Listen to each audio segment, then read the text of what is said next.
Well, hello everybody, and welcome back to another live chat here with me, Jenny Kirk, and magical mystery guest. You're becoming quite a regular. I Brian. know. Hi. And today, what are we going to talk about today? Well, there's been a few announcements from both BACHMANN and I believe there's some from Dapol as well. So we're going to be talking a little bit about them, but we've got, wow, gosh, they're all piling in now. That guy who would not share his name, hi to you. Ned's Trains, hello, hello. Train Sporting Southeast, hello to you. And I think somebody's got a key stuck. That guy who would not share his name is hi, hi, hi, hi, hi. So hi to you. But yeah, well, what have I been up to over the last couple of weeks? Well, we didn't have a live stream last week, and that was because it was the bank holiday weekend. I hope you all had yourselves a really good bank holiday weekend. But we were stuffing our faces with sausages in a bun, weren't we? We were indeed, yes. Yeah, no, yeah. No pun intended.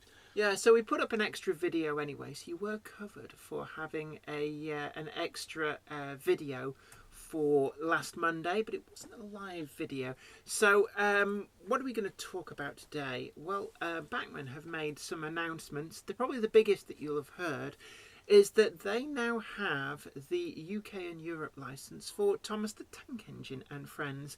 And they've been dribbling into the UK on the grey market for quite some time.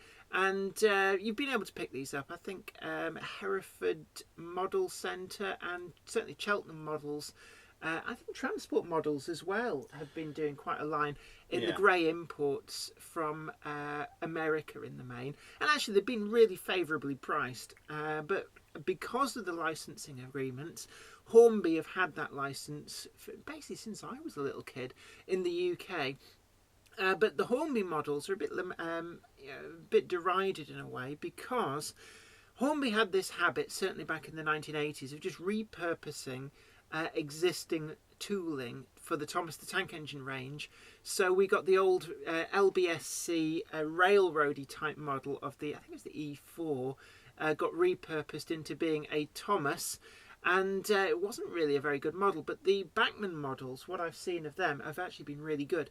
And they've got a bigger range as well. Essentially, if you've seen it in Thomas the Tank Engine, then they have a model of it. And some of them actually, Emily, which I don't remember when I was a kid, Emily wasn't in there, which is effectively the Sterling single. I've seen some great scratch building conversions of that to actually make your own Sterling single.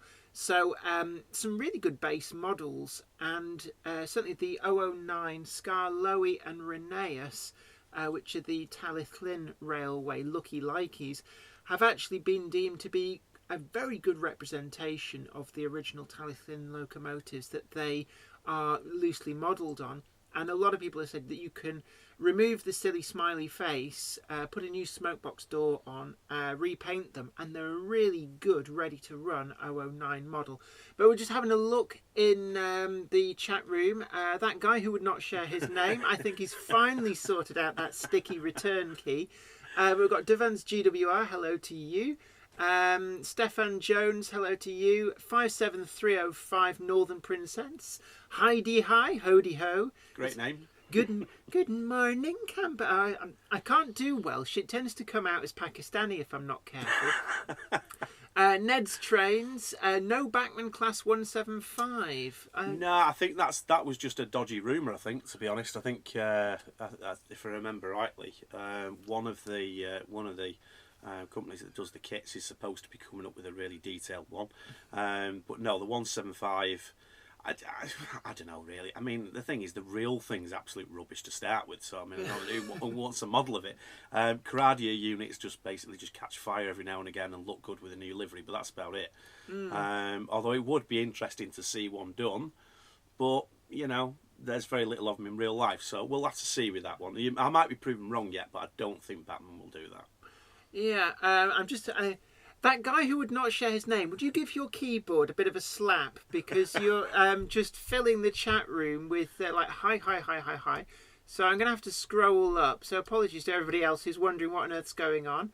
Let's have a look. Train Sporting Southeast, watch the end, then off to work preparing Mayflower. The B1. I believe the B1. It's 460X LNER locomotive.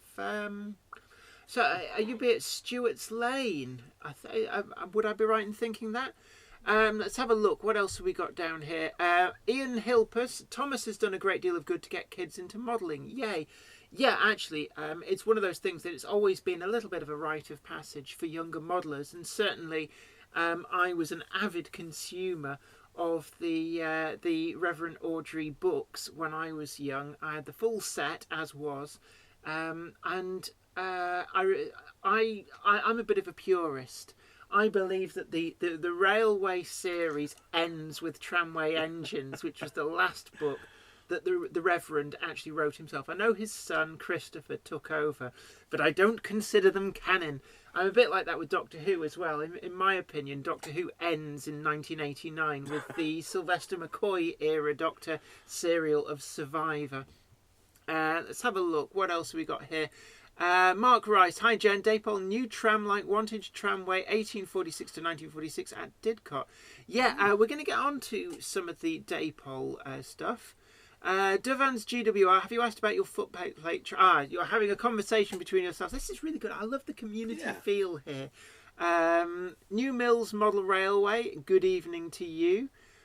Tim Bode, first time live watcher. Well, hello to you. Really good to have you along. We welcome everybody. I know there's a lot of people just like to listen in the background. Some people as well put me on as a background to their modelling. I feel quite honoured that you let me keep you company through all the good work. Scroll down. Flymo Chairman 1. Hello, Jenny and friends. How are you doing?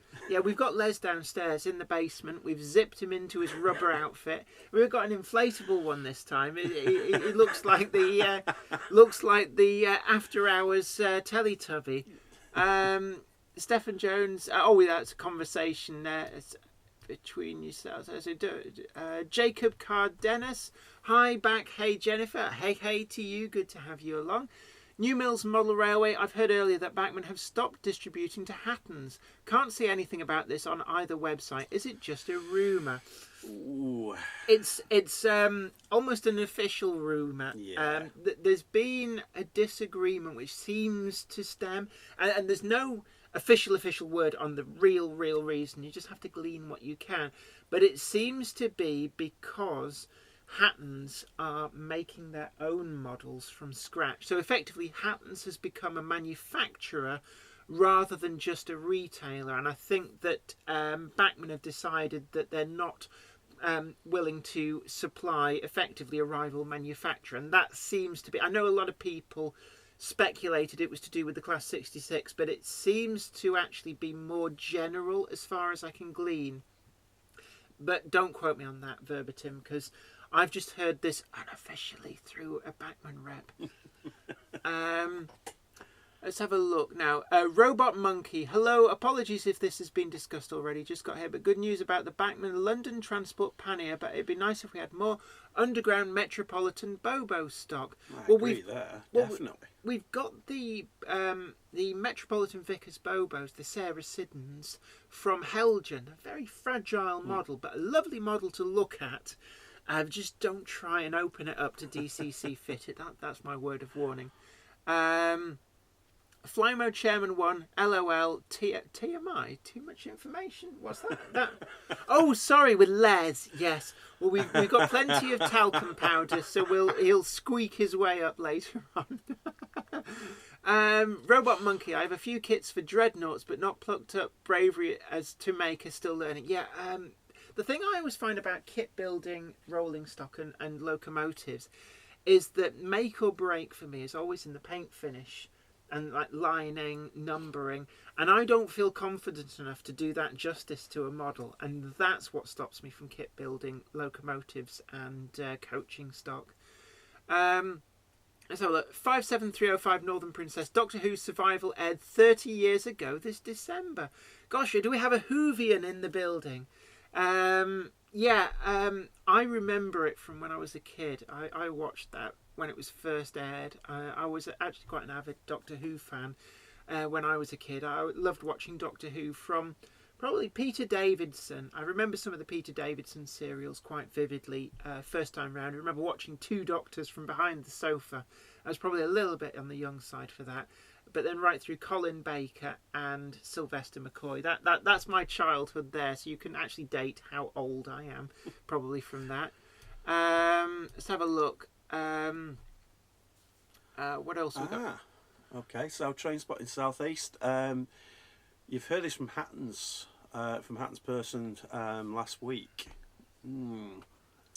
Hornby is in the green.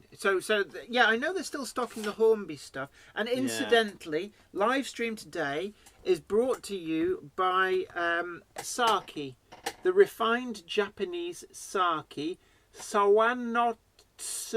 If there's any otaku out there who are up on Japanese pronunciation, this is going to be an interesting experience. I have heard so much about sake. It looks like lighter fluid, and you tell me that cat urine would be. Has that gone off? No, it's supposed to smell that bad. Ooh, it smells like. The best way I can describe this is if you get. It smells like the carpet in an old pub, doesn't it? Yeah, it does actually. I was going to say, it smells like if you've had a bottle of lager that you drank a few days ago and then you have a sniff of the empty bottle after it's been exposed to the air. It smells like spilt beer that's gone off quite badly. So this is going to be interesting. I'm only having a little bit.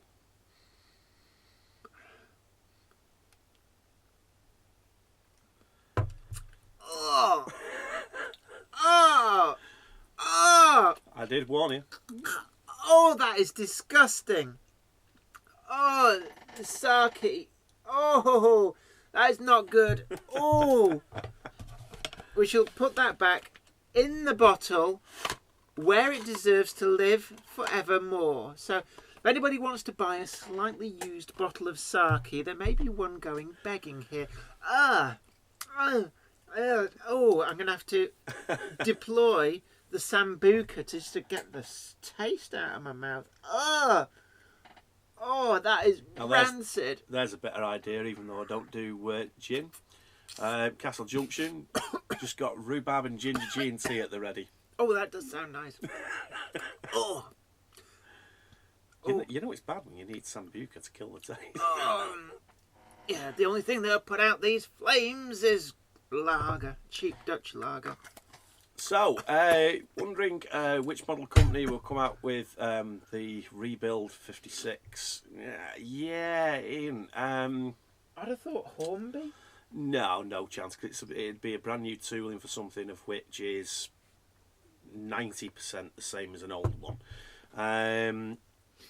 Yeah, this is another one that I'm not entirely convinced will ever happen. Is this not sort of like the Helgen territory of weirdy stuff? No, I'd say, to be honest with you, I don't think it will happen. The cosmetic side of it is supposed to change a fair bit around the cab roofs and things like that, and I think it's going to be very similar to the Class 57, the later Class 57 rebuilds, where you've got a completely flush front, you've got your LED lighting set up, you'll have a Cyclops eye light at the top.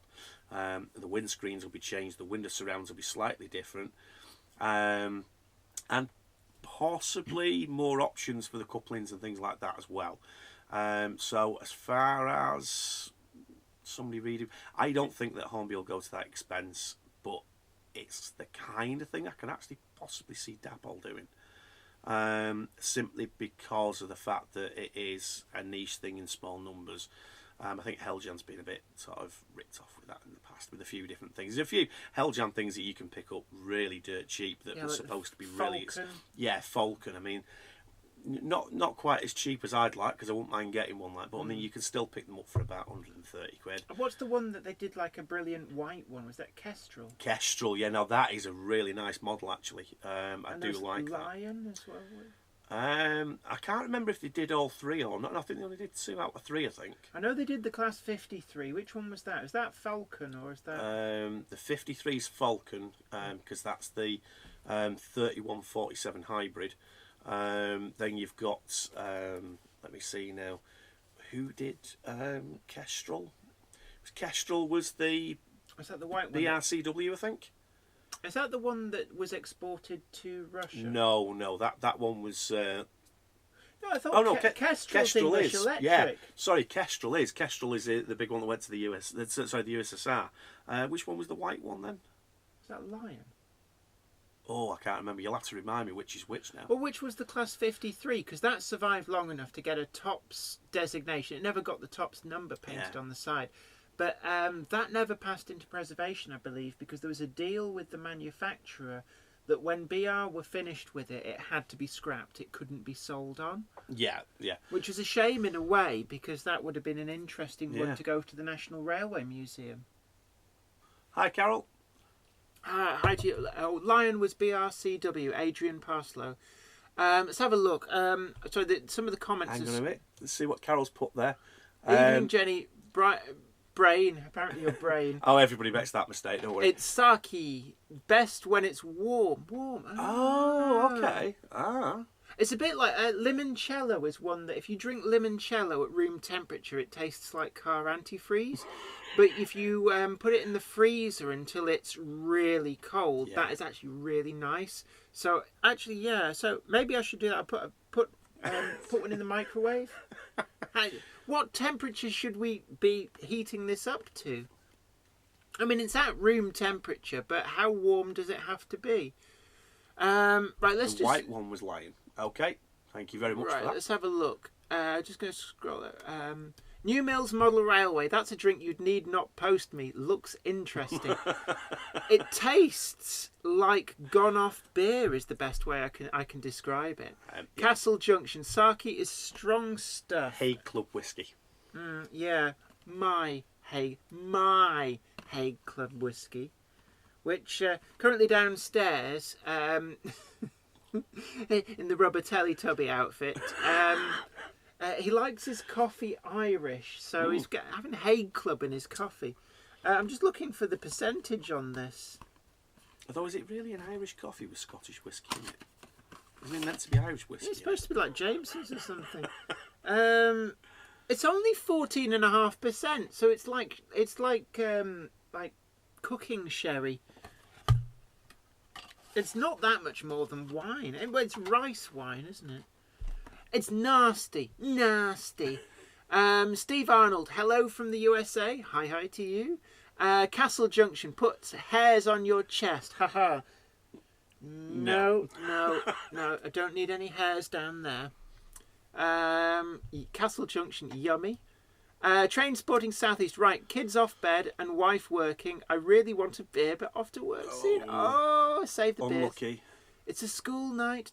Well, it's not for me, because I get Sunday, Monday, Tuesdays off. Let's have a look. Steve Arnold, hello from our community of Steve Browns. It's my Railroad YouTube channel. Hi to you. Ham Shackleton, use that sake for cleaning your drains. No, I don't want my drains smelling like gone off beer. Thank you very much.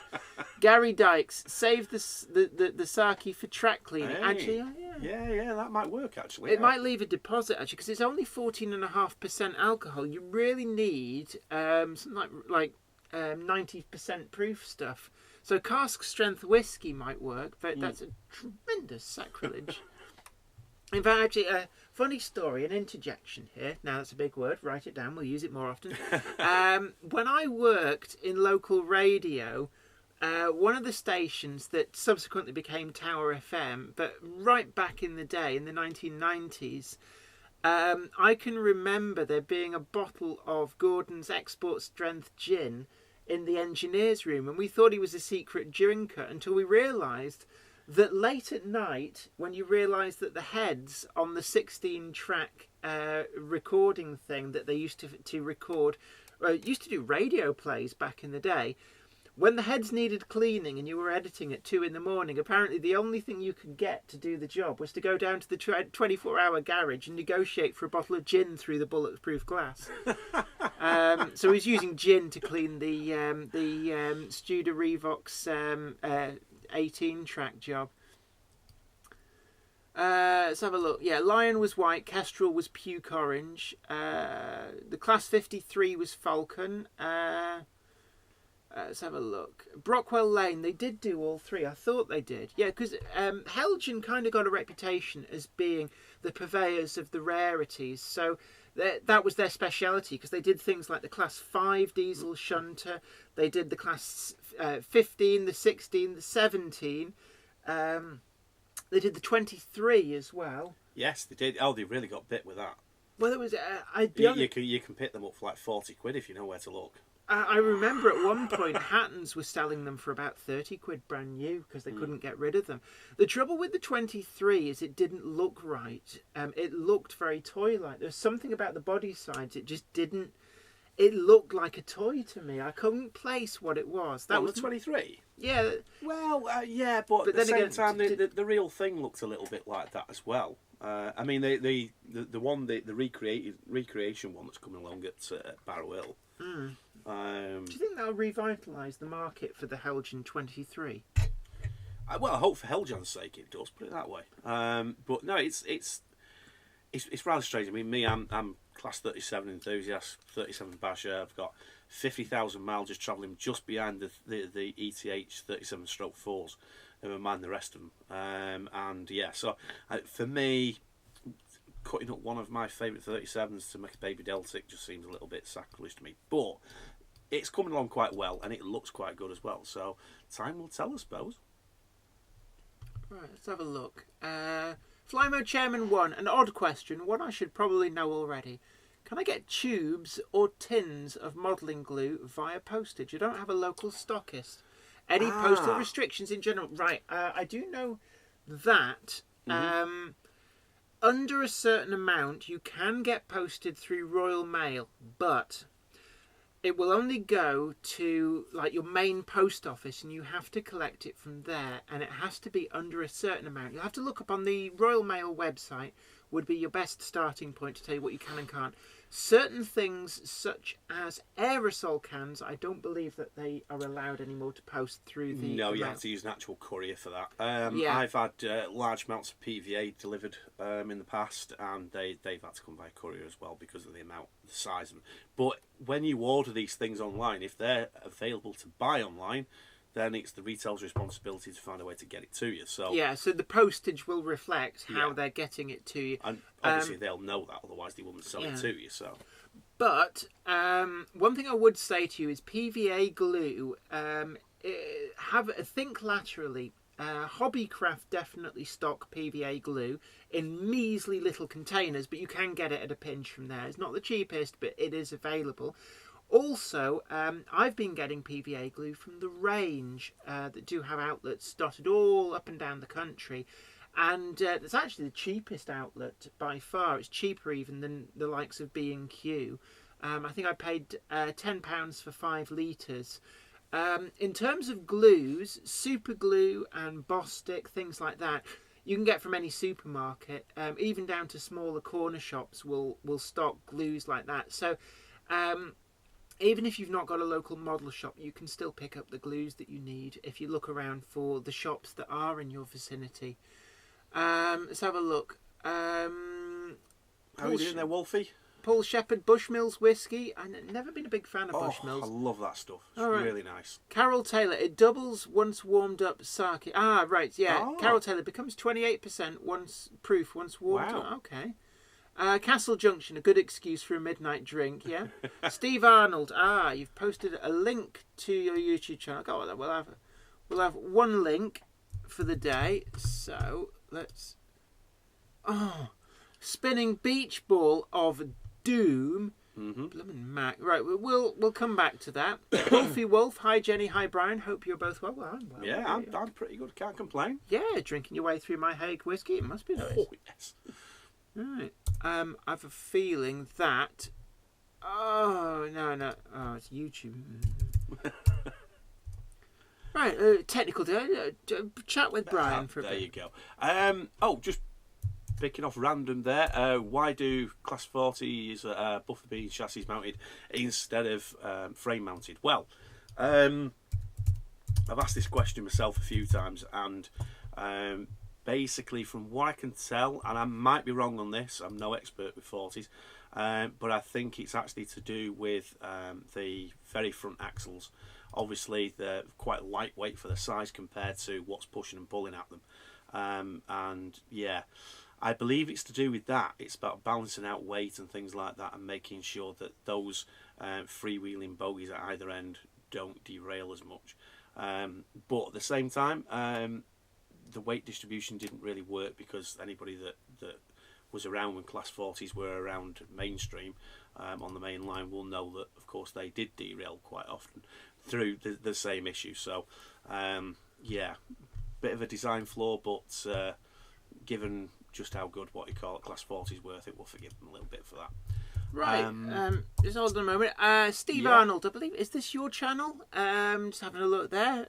Modelling in an N-gauge. Yeah.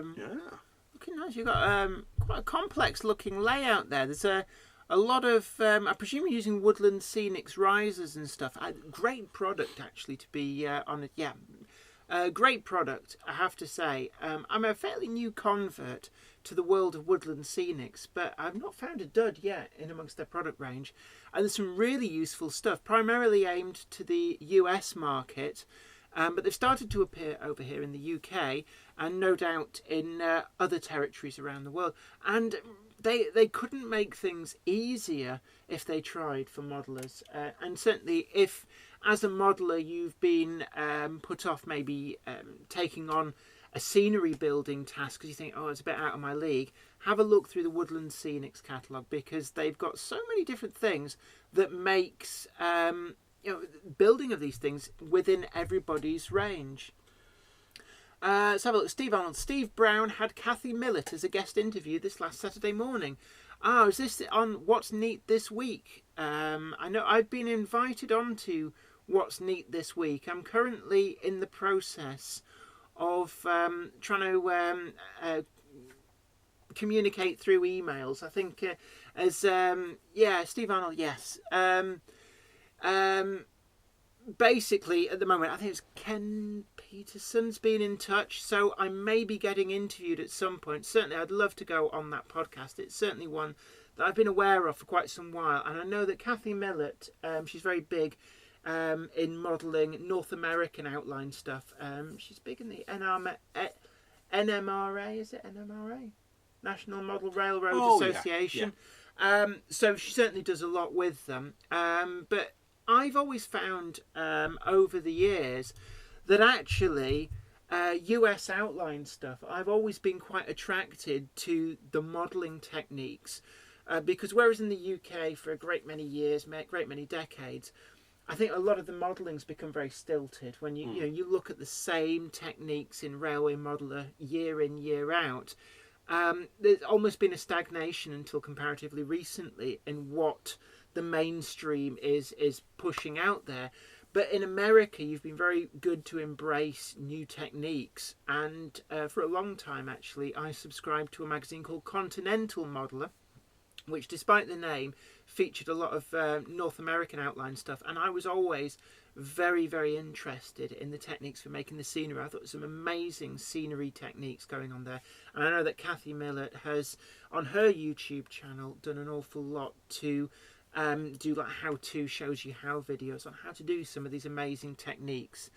Let's have a look. Castle Junction. Is there anything both of you got on pre-order? Oh, loads of things. Far too many things. You go first, because you're the king of the pre-order. Actually, at the moment, I haven't. Nothing at all? Oh, I haven't. Honestly. Are you well? I know. Oh, he's burning up, ladies and gentlemen. He's burning, and he's sweaty as well. No, I haven't, but that's about to change. I have to say, I picked up a Class 68 from your friend down the road, actually, from Model Shop down the road. Yes, you did. And I did a little bit of a Holton video. Model Centre. I always mention them. And I did a little bit of a video. Please excuse the darkness of the video. It's a Did little you bit film it on a potato? I may as well have done. I changed camera to a new HD, super duper so-called video camera. HD potato, ladies and gentlemen. And it turned a King Edward, Maris Piper, Golden Wonder potato. And it couldn't handle the light in my living room any better than what my Samsung Galaxy S9 Plus could. However, no, it's a good video all the same. But I am putting in an order very shortly for the AccuScale Mark V TPE rake. There's 2 of them available. So yeah, I'm going to go for the second one because everybody will go for the first one, but they're both arriving at the same time, just different numbers, and plus I like to be different. And getting hold of a TPE 68 soon. I know I've been rather late to the party getting these Class 68s, but you know, basically yes, well chuffed with the first one that I got the other week. So yeah, I should be getting a second. Is there a way? I'm just curious. Can I send a chat message? Steve Arnold contact me. I presume this is over the What's Neat This Week Model Railroad podcast. I'm trying to find a way of actually sending you my email address directly. If I post my email address in the public chat room, it's like you're asking for trouble. I am a little bit, yeah. But I remember working on radio, and I didn't do it. But I remember the girl who did the travel news accidentally giving out her mobile number instead of the station's travel hotline number. And she's so used to like reeling off her mobile number for people. Like, oh, what's your number?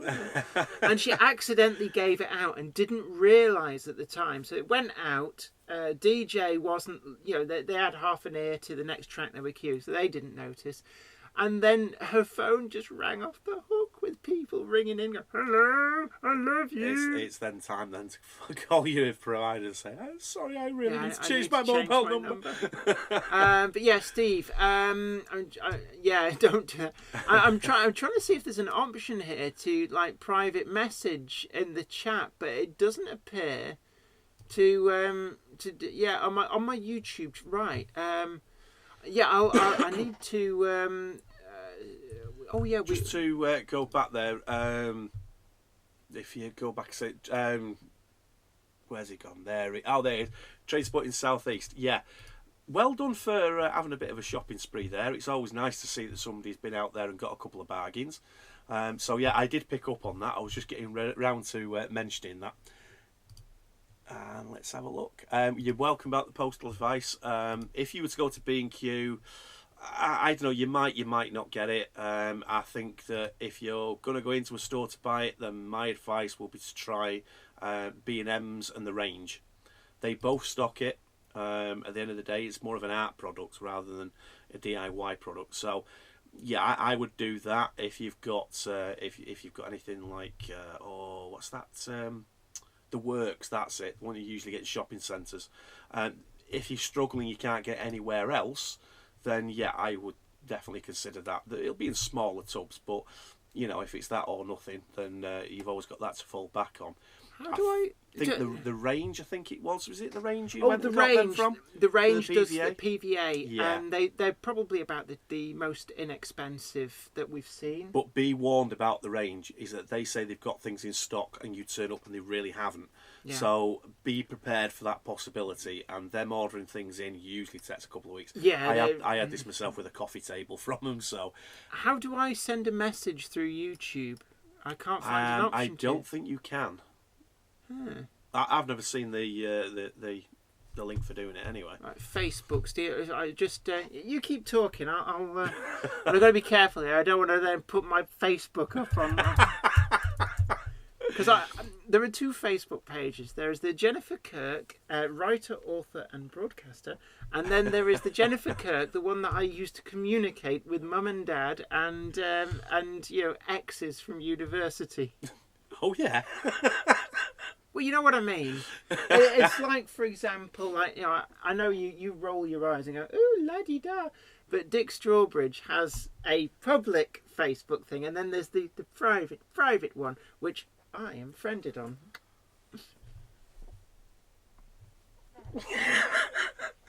Not for public consumption. Well, I know what his kids are up to and everything. It's great. Right. Let's have a look on there. Stuart Moore, hi. Asking Jenny about the HAs. Yeah, you were looking at those earlier, weren't you? The O gauge. I'm assuming you mean the O gauge HAs. They do look fantastic, and actually, considering the price of proper detailed Hornby 001 ones, the ones with the sprung buffers and what have you, It actually doesn't cost that much more for the O gauge ones. So, yeah, I think that Jenny should get a few of those, definitely. Let's have a look. Try Screwfix, yes, definitely. There's definitely a chance of them doing interesting. Screwfix, incidentally, I've been struggling trying to find solder since the demise of Maplin. I've just finished using all of my stash of solder that I got years ago from Maplin, and I was hunting around for somewhere to get it, and I ended up Screwfix does solder. It's not cheap. It's like nearly 10 quid for a reel of solder. I mean, what do they put in that? Oh, actually, no. I read the ingredients because now it's lead free. It has to have silver in it, so Yes. that'll be why. No, I don't want to create a post. I want to let me search. Oh man. Oh, we'll get there. You keep talking. Okay, brass kits for or against? I'm definitely not the person to ask about that, Wolfie. What do you reckon? Do you like brass kits? I can't stand kits full stop. I don't have the patience. I'm the kind of person that enthusiastically buys this brilliant looking kit, spends 6 months looking at the box, and then in the end just goes, you know, something, forget it. I don't have the patience or the eyesight for that, really. A bit of a blind as a bat, really. So yeah, I'll let Jenny answer that when she's not busy. I'm trying to find. You do know that there's hundreds of Steve Arnolds on Facebook. 12-hour night shift. Ooh, that's not good, that, Rob. Give me a clue, Steve. Oh, you're on your first break at the moment. So, yeah, well, thank you for joining us there while you're on your break from work. Definitely. Much appreciated. Let's have a look. Carol, great weekend. NRM York. Good stuff. RS of course. Yeah. Right, Steve. Give me a clue. Which one of these is you? There's loads of you. What's your profile picture look like? That's the best way of describing, isn't it? Yeah. Yes, yeah, Carol. Been at NRM. Yeah, it's a great place. It really is. I go there quite often myself. So yeah, I'm glad you enjoyed yourself. Well, for me, sitting on live Steam Locos. All right, so you're not the one playing the guitar then. Right, let's have a look. See, the trouble is, see, if there's no link between you and another person, when you do a search, Facebook tries to be helpful and show you the people that it thinks you're looking for, which is generally... usually they're in a completely different country. You know, they usually got a picture of them in their profile pictures, them with a sheep doing something ridiculous. You know, that kind of sheep. thing. So, yeah. As far as the solder goes, yeah, I mean, there's quite a few places around, but of course, everybody used to get it from Maplin's, didn't they? But of course, Maplin's went under, and, you know, basically because everyone was just buying solder and wire from there, that's probably the reason why they went under, because the rest of their products that were homemade were a little bit tacky. So, there you go, that's probably the reason for that. Tool Station, very good super glue. Do they indeed? That's good to know, because I'm trying to battle my my dodgy condition of not liking kits, because I do have a few that would probably just involve me throwing them away half done in the end, but I shall definitely be trying. I'm looking through it. There's like... Hello, James from the USA. Welcome. So, Steve, can we narrow this down? I presume you're in America. Which state?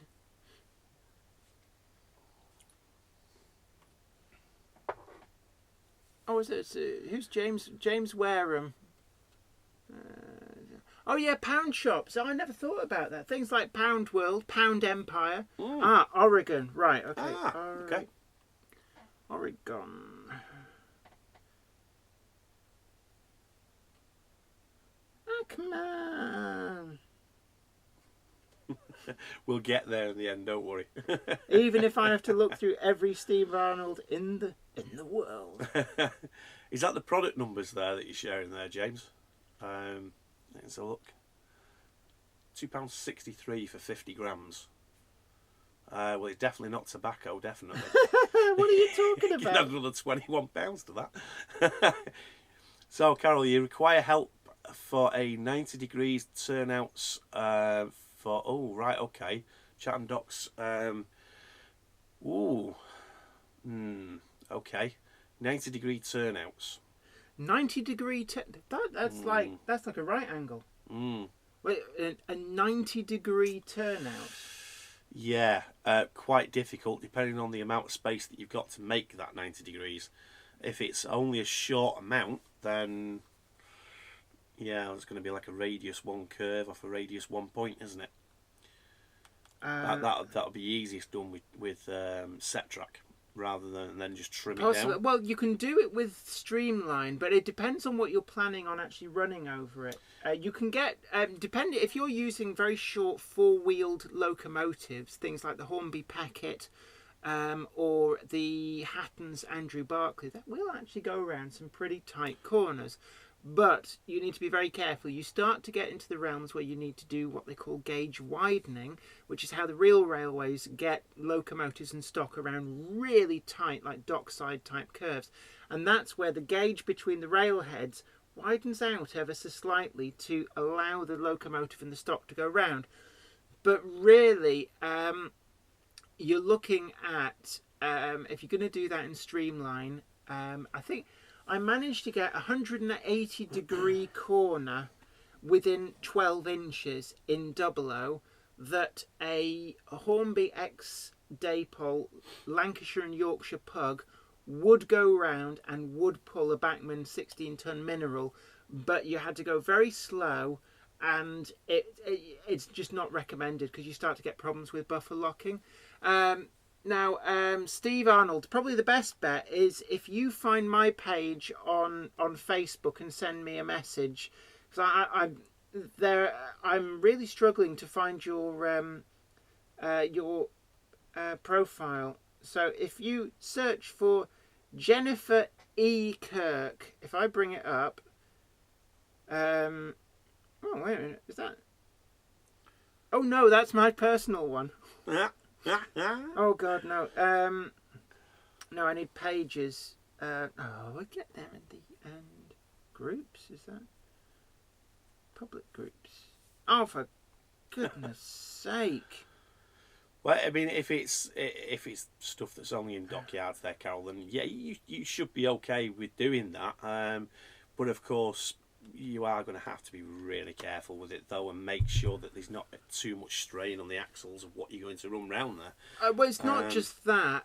It's stuff will tend to flange climb, which is where the locomotive has a propensity to actually ride up onto the rail and plop out. And it will damage the axles. Well, not in Dapol, I wouldn't have thought. It's just reliability. No, they're not heavy enough to do that. Full size, it grinds those flanges. That guy who would not share his name, see you later. Carol Taylor, correct. 040, only 4 sleepers as right angle. I mean, that is really tight. It is, isn't it? Right. Steve Arnold. What are we? Let's have a look. Can we...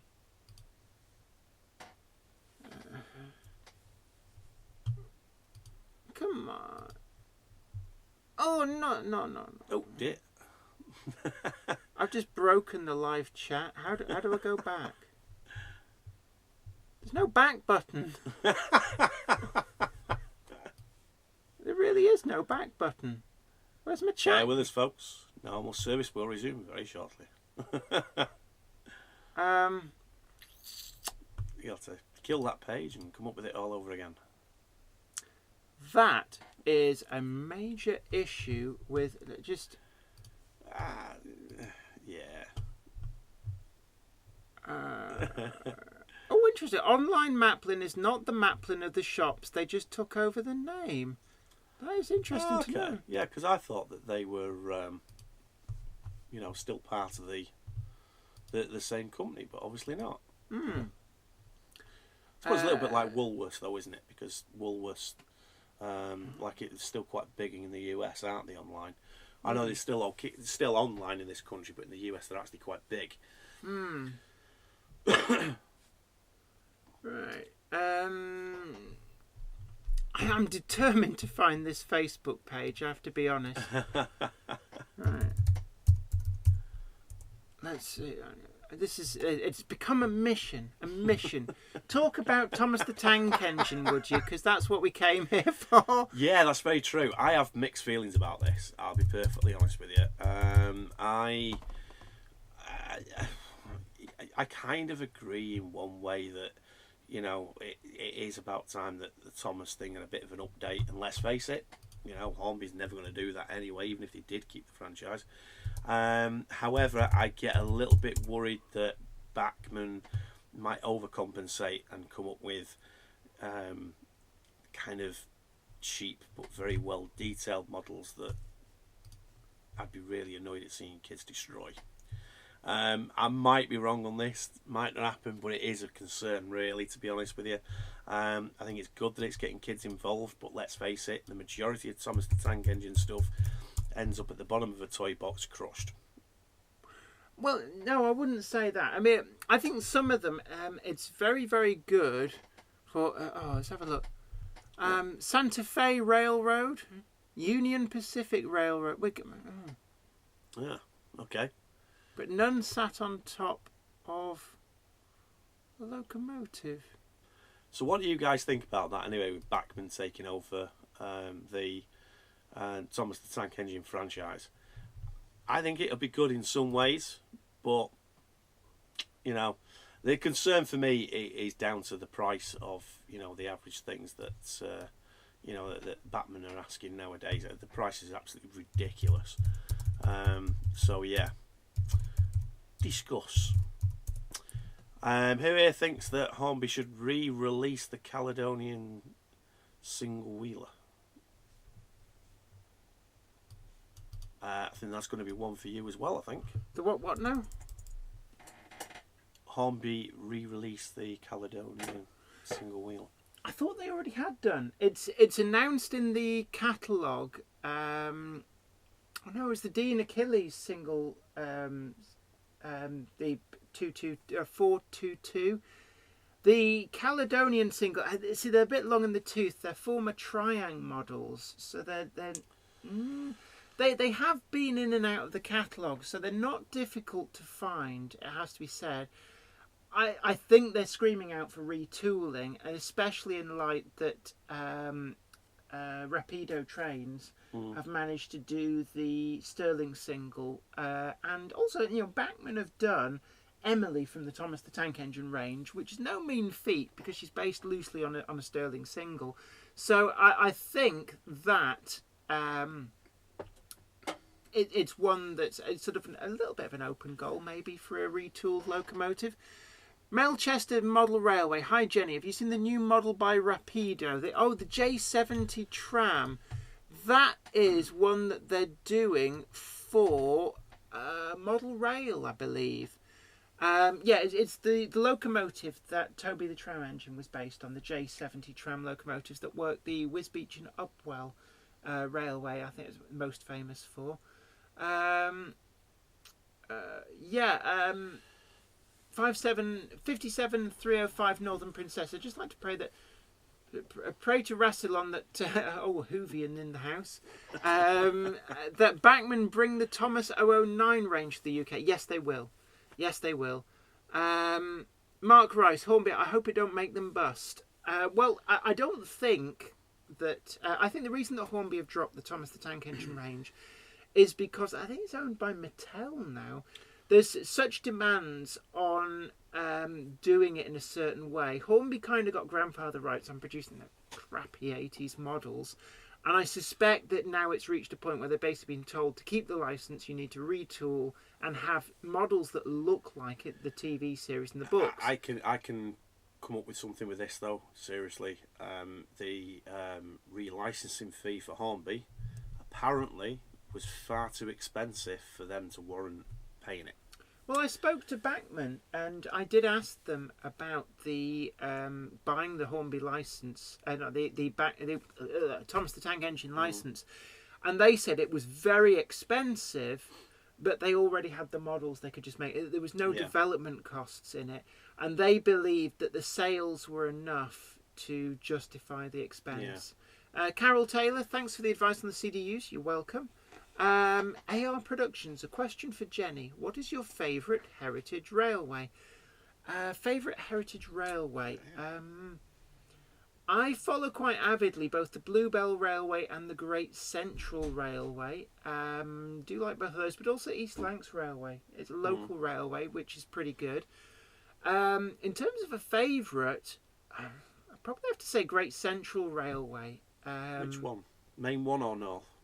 Main one, but I think they've got such potential to rejoin them. They'll become one railway.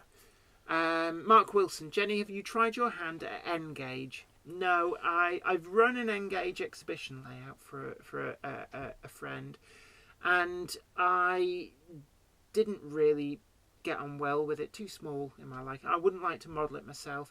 My eyesight is not as good as it used to be, so I've helped build a few exhibition size layouts in N-Gauge, and I'm glad they weren't mine because of how fiddly it is. I'm all fingers and thumbs and bad eyesight. But yeah, it's it's definitely more of an art form as far as I can see, because it's, there's a lot more involved in getting it to look right. It's so easy to make a hash of it, in my opinion. So hats off to those that do, and do a good job on it.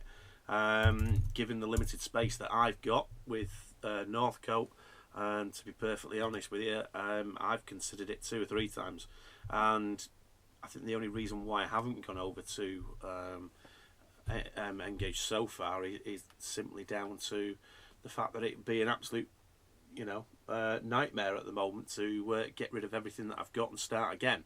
But no, it is tempting to do it when you've only got a small space. The boards that I've got are only 8 by 6 foot, so yeah, tempting.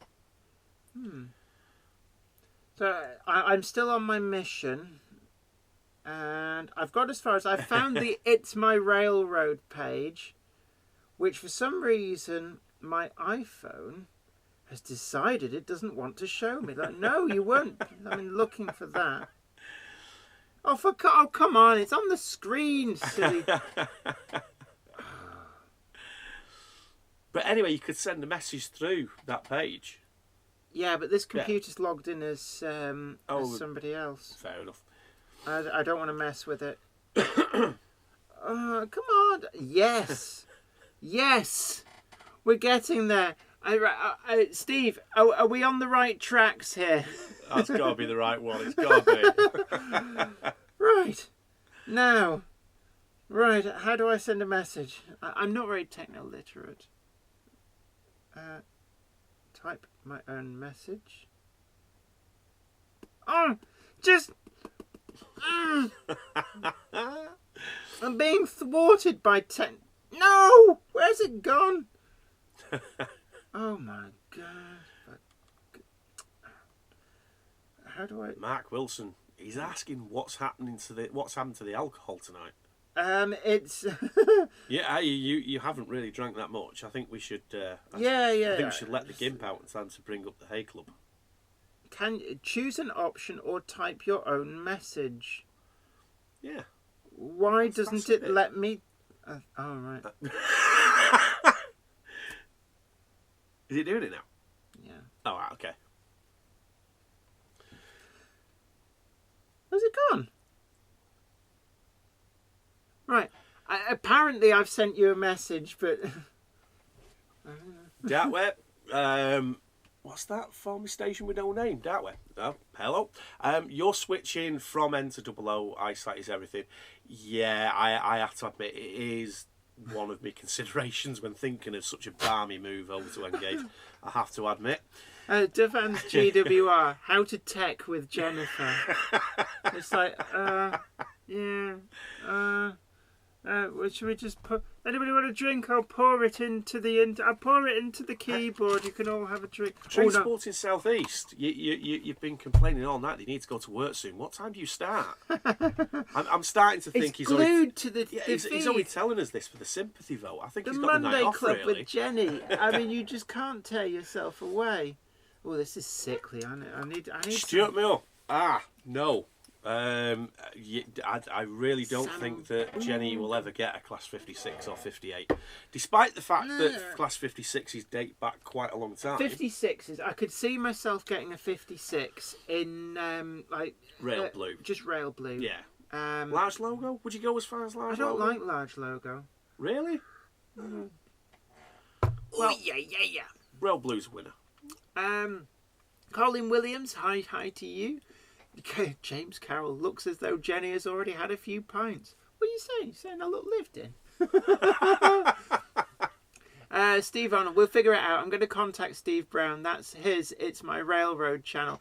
Right, yeah, if you just let him know that the random message of hello is from me, so he's not just sat there thinking, what the hell? We got a weirdo. Train spotting southeast, you're going at 10. So what time are we on now? 8. You're right. You've got ages yet. All right, yeah. You stay sat there, mate. You're all right. But yeah, Steve, I'd love to be on the podcast. Somebody called Ken Patterson got in touch, but I think my emails are disappearing into his spam folder because he kept sending a message saying, send me an email. So I did. And he went, send me an email. Ralph West, Ace Entertainment. Thank you, chaps. Oh, and that well turns full circle because Ace was Doctor Who's sidekick in Survival. Played by Sophie Aldred. Don't look at me like that. I didn't get into Doctor Who until Christopher Eccleston. I didn't actually like the older ones. So Hang your head in shame and drink sake as punishment. I will try heating that up and see if it's any better, though I don't have high hopes for it. Hunts Heath Model Railway, hi to you. Mark Wilson. Oh, sorry, what do we got? 57305 Northern Princess. Being gay and proud, I'm putting a few rainbow flags on some of my locos and putting a full rainbow on a 57 as I love 57s. good for you. Yeah, actually it'd be a good logo. I've seen some logos on model locomotives which they didn't in reality carry in real life, and some of them look really good. Yeah, I think take some inspiration from the Virgin Trains rainbow flag Pendolino, because I think that looks really good. Have you seen it? No. It's done really tastefully and everything. A lot of these railway companies, let's face it, they do these things because they feel like they have to, and they don't do a very good job of it. But actually, no, Virgin Train's done a very good job on the Pendolino. It looks really nice. Oh, right. Yeah. I tell you, talking of liveries that locos never carried in real life, I've seen a Class 53 model. I think it was a Lima model, but painted up in GWR fag packet livery. On a 53? Nice. Not a 50, a 52 even. Oh, yeah. Well, actually, yeah. Now, if you like things like that, one thing I will recommend, I don't know the guy personally, but just from seeing his stuff on Facebook, and that is Ben's Resprays. Ben's Resprays, if you want to have a look, some of the things that he does are absolutely fantastic. And his normal resprays on locomotives are very, very good anyway. But he comes up with some fictitious ones, what have you, and they do really look good. He posted earlier today, he started spraying, he put the primer on a Class 68 body shell, and apparently that's going to go into Intercity colours, and I can't wait for that. That's going to look really good. Because I like the 50 that was done in Intercity. A lot of people poo-pooed it, but actually I'd love to see a model of that. Yeah, well, he's done a model of that as well. I think he's done a couple of different ones like that. The name rings a bell. There's somebody I was reading some posts from online, and they've got a thing for tops numbered BR Blue, as I do, great livery. And what they wanted to do was get all of their locomotives in BR Blue with tops numbers, and they had a Helgen Class 16 and a Class 15, and they wanted them in Rail Blue with a proper sort of 15XX and 16XX tops number. And I believe that's the person that they got to do those. And I'm quite interested in those because that's the sort of thing I'd like to do. Yeah. I'd love a model of pretty much every class of BR diesel from back in the day, but in Rail Blue with the tops numbers. So, you know, even getting things like a Class 5 with a tops number, a Class 10, a Class 11, Class 15, 16, 17... 22, all these sorts of things that never actually carried a tops number. I'd love to have them, like Class 42 as well. Yeah. I always found a bit weird that the 52s lasted to 1977 but never got tops numbers. I see, they lasted long enough just about to be allocated the tops numbers. But it was... There were locomotives going into BR Blue with tops from about 1972, but they lasted to 77. And there are locomotives, like the 24s, all got tops numbers. The reason why they didn't get tops numbers is simply because of the tradition with the brass number plates. That was the reason for it. They didn't want to do away with them. They knew that the locos were going anyway, and therefore they decided it wasn't worth it. They weren't going to put the BR TOTS numbers on them. They would keep their original GWR numbers on them. And that's the reason for that. Well, why didn't they just paint the TOPS number underneath? Because it'd look stupid. But at the same time, if they're going, then they weren't going to pay the vast expense of having cast number plates made up with the BR numbered one on when it already had the D numbered one there. So it was GWR's management that decided on that. Yeah, I just always found it really weird. Though I have seen, can't remember the number, but there's I have seen a Class 52 in a photograph of it in Swindon Works in primer, but with a 52, I think it's something like 52015 chalked on the side. Yeah. So there were people back in the day who were like, stick it to the man. But I tell you something though, getting back to the subject though of the resprays themselves, what caught my eye today to actually look at that post from Ben's Resprays is the fact that he's done 37116 in large logo, heavily weathered, ploughs, Tinsley nameplate on it, and all the rest of it. Now that you'd think instantly 1980s. Well, actually, that was one of the last two of the 37s prior to privatisation that lasted into privatisation, with large logo still surviving. Obviously nowadays we have a few painted up and what have you. DRS have done some, 418 being painted up as well and things like that. But back then the only two surviving large logo 37s were 116 and 209, both with unofficial Tinsley names. So if you're modelling modern era, that can last way up to 1998, 1999 with large logo. Right, let's have a look through some of the comments. Let's have a look. Mark Wilson, will the hobby manufacturers fob us off by just renumbering a 56 to a 69 for the GBRF I think conversion? if nobody else does it and Hornby do it, then yes, I think they probably will, which is bad. But having said that, we might not actually get any cosmetic differences on them yet, apart from roof grills. We've been promised that they're going to be completely updated and they're going to have all these extra features, but they might not do yet. They might just do it on the cheap and just change the power unit. We'll have to find out. Let's have a look down. Lynette 12DD. Hi Jenny. Hi to you. Steve Arnold. Ken Patterson didn't want to be on Steve's show. Oh well. Each to their own. Yeah. Colin. Oh, you're heading up. Do you want? Don't whisper. Come on in. Come in and say hi. Yeah, Hi, it's me again. You need to look and see there. This is Les, everybody. Come on in. The little gnome. Yeah, we got him out of the basement in the end. But I feel really antisocial because we kind of left you downstairs. It's all right. I know I smell. No, you don't. Are you available tomorrow evening? Can be, yeah. Is there much left to do? Quite a bit still, yes. Is there? Yeah, Right. So I've been trying to make it a little bit softer. I can't obviously say too much, but yeah, trying to make it a little bit softer so things have got a glue now and set. Right, yeah, So no I'll problem. come back tomorrow. Okay, All no right, problem. I'll let Zoe see me out. Right, no problem. See you again. Okay, well, take care. See you Will later. do. Catch you later, mate. Okay, bye. Was that Steve Arnold? I'm a retired Santa Fe locomotive engineer. Ah. Grand. So like the GP40s, that kind of thing. Now, by engineer, you mean basically what we call them train drivers over here. However, now they're called train managers. Why? Well, because they don't have anybody else to back them up if anything Hip goes and wrong, groovy. so they've got to manage everything now. Isn't that like like all this hipster names for jobs? So things like waste management manager is actually the bin man. Yeah. Yeah. But no, yeah, obviously, I'm assuming that's what you mean when you say engineer, because obviously in the engineer States, is the American term for it. Basically, there's the train driver, but Yeah. they have like a multi-man crew, don't Yeah. they? Because you're going such huge distances anyway. yeah. Let's have a look. Colin Williams, been following the conversation. Love N. My little N gauge trains, plus I've both 00 and SM32 steam in the garden. Oh, I'd love that. And I'm registered partially sighted. Yeah, I mean, I think I'm probably in 00 because my father was doing 00 when I was little. So you kind of end up in that scale. And I've got so much 00. My golden rule was always never do more than one scale at the same time. And then I did O gauge So I'd love actually an SM32 steam loco in the garden. It's just the big question is, will it run okay on O-gauge track? I've been told the flanges might be a bit too big. Dunja Wood model railway, off into the garage now to carry on painting my rails. Oh, that's one of the tasks that I hate doing on model railways, which is why I've developed a technique using permanent markers, which seems to work okay.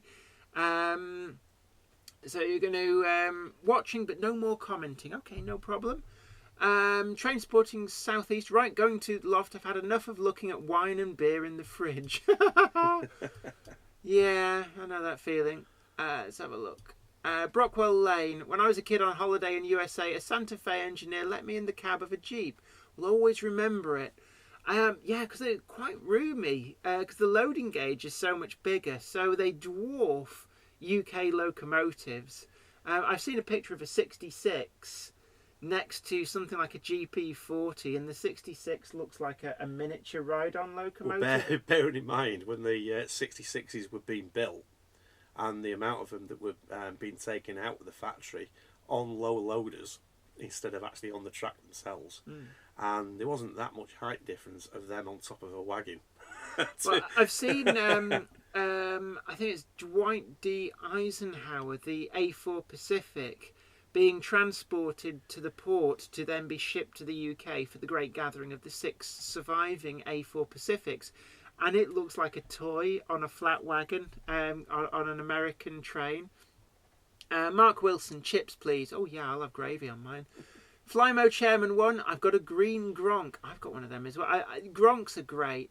And Game Hammer Classic Gaming, aka Zoe, is back. Gronks are the best. Yeah, Zoe likes Gronks. Let's have a look. Dogger Bend Railway. Guess what I get to see Saturday? You go to a diesel gala? Keighley and Worth Valley. Are you? I wish I was. I still might be doing it. It's like that whether or not I'll be at Keighley or not. Yeah, Steve Arnold, driver. Yeah, we're right. Engineer's the driver in American parlance. Linnet 12DD, post-materialist. I think we're coming halfway through the conversation, perhaps. Big Slim 77BS. Same, 00. Steve Arnold, now I model N scale. See, the thing about N gauge is you get an awful lot in the space, so it's great if either space is at a premium or you want to model something incredibly huge that even if you've got a large space, you're going to struggle in larger gauges. I mean, up in the loft, those of you who've been following my regular Friday updates on progress on the loft layout will know that I've actually got quite a big space up there. Certainly, in terms of UK homes, I'm very lucky in having such a large space. But I'm modelling in 00, and there's still a lot of compromises. Now, if I was modelling in N gauge, I could probably actually model Tiny Yard to really get everything in. Oh, hello. Hello. Hello. Come on, otherwise people just think I've got like a horn. Hello, I just came in to say. This is Game Hammer Classic Gaming, if you've seen those comments coming up. So Yes. don't forget to go and check out all that retro gaming goodness. Which you over can see behind. This is my stoof. All my stoofs. Yeah. You've knocked over some of my stoofs. Yes. My Adam's family. Yes. Do-do-do-do. The SNES. The Super Nintendo Entertainment System. There we Love go. it. Yes. Not So- as good as the Mega Drive. Or the beloved Amstrad CPC 464. Yeah, you'd love. I was listening to a Radio 4 program the other day, and they had a feature that said we couldn't get Sir Alan Sugar on, Sake. so they had the Alan Meister 464 CPC. Which it was just you had to listen to it. I'm not very Sounds good. fun. Yeah, and it was Steve Arnold, Tony Britton, boom. Amiga Power. Who Love said Steve- Amiga Power? Love Steve Brown and the First Lady of Railroading, especially Tracksmack. This is like No. Amigas were acceptable, but Amstrad ruled. I had an Amiga 500. Anyway, yeah, Dovan's GWI. Bye. You tell him. Bye. Back to the trains. Wolfie Wolf says hi. Yeah, you had an Amiga. That's why they're not as cool. Amigas are cool. No.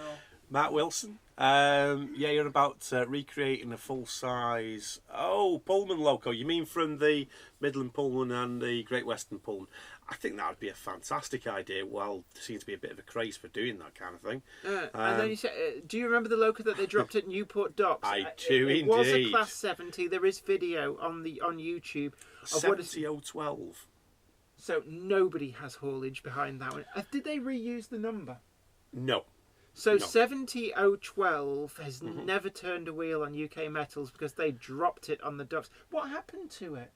Technically speaking, it hasn't actually turned a wheel in anger anywhere in existence because it was actually trialled out and tested on a rolling road. But what did they do with it? Did it get shipped back to the factory, or did they just scrap it on site? It was written off by the insurance company, and the insurance company allowed Freightliner to strip as many parts off it as they wanted, as long as they did it on site and within 7 days, I think it was, of which they didn't actually get anything from it in the end. How about, I mean, was even the engine damaged then from that drop? Yeah, and the insurance photographs showed that the entire thing was... I mean, that's hell of a drop. When you think, what do they weigh? The Class 70's got to be about 130 tonnes, maybe 140 maybe, because they are quite big. And that's a lot of weight to drop from that height onto concrete hard standing. And it would have... the shock of that... I mean, if you drop a car, say, from that kind of height... it does a lot of damage, and not just to the chassis and the suspension, but also, if you dropped a car, I know that you would damage the engine and transmission. Did it improve the looks? It had more curves. Yeah, it certainly had more curves. Basically, when it landed, because obviously, I mean, when the chains broke, it landed one end first. It landed one end first. So what it did was basically, as that landed, the other half of it basically just buckled, and because of the sheer weight, instead of if you drop something and you expect that bit's the bit that's going to bounce, instead what happened is the fact that it rolled when it hit because of the weight distribution, because it's so much weight. So it hit and rolled like that, which basically meant that it bent further up at a really nasty angle. So it bent the frame, the power unit, the whole of the body. All the electrics were completely and utterly shot because where it actually bent this electrical but it would have just shaken it apart. It would have put hairline fractures and everywhere. So even like wheel sets, even if they superficially didn't look damaged, you'd have had a huge risk of hairline fractures. So subsequently a replacement was made, which basically it was 70999, and that was built in Turkey, I believe. Was it Turkey? I'm sure it was General Electric's factory. I think it was Turkey that it was made. 70999. 999. It didn't have yellow warning panel. It was in battleship green. Well, why didn't they just give it the number next in the series? No, because basically Freightliner didn't want it in the end, so they didn't give it a Freightliner number. So then they ended up giving it away as a demonstrator, and different companies tried it and what have you. It went through a few different companies, and now it is 78 something or other. It's one of the coolest ones now. But then, oddly enough, Freightliner then carried on with the order and got more.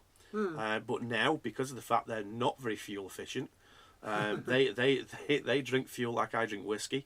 And therefore, like you drink my whiskey. Water. Better when it's free.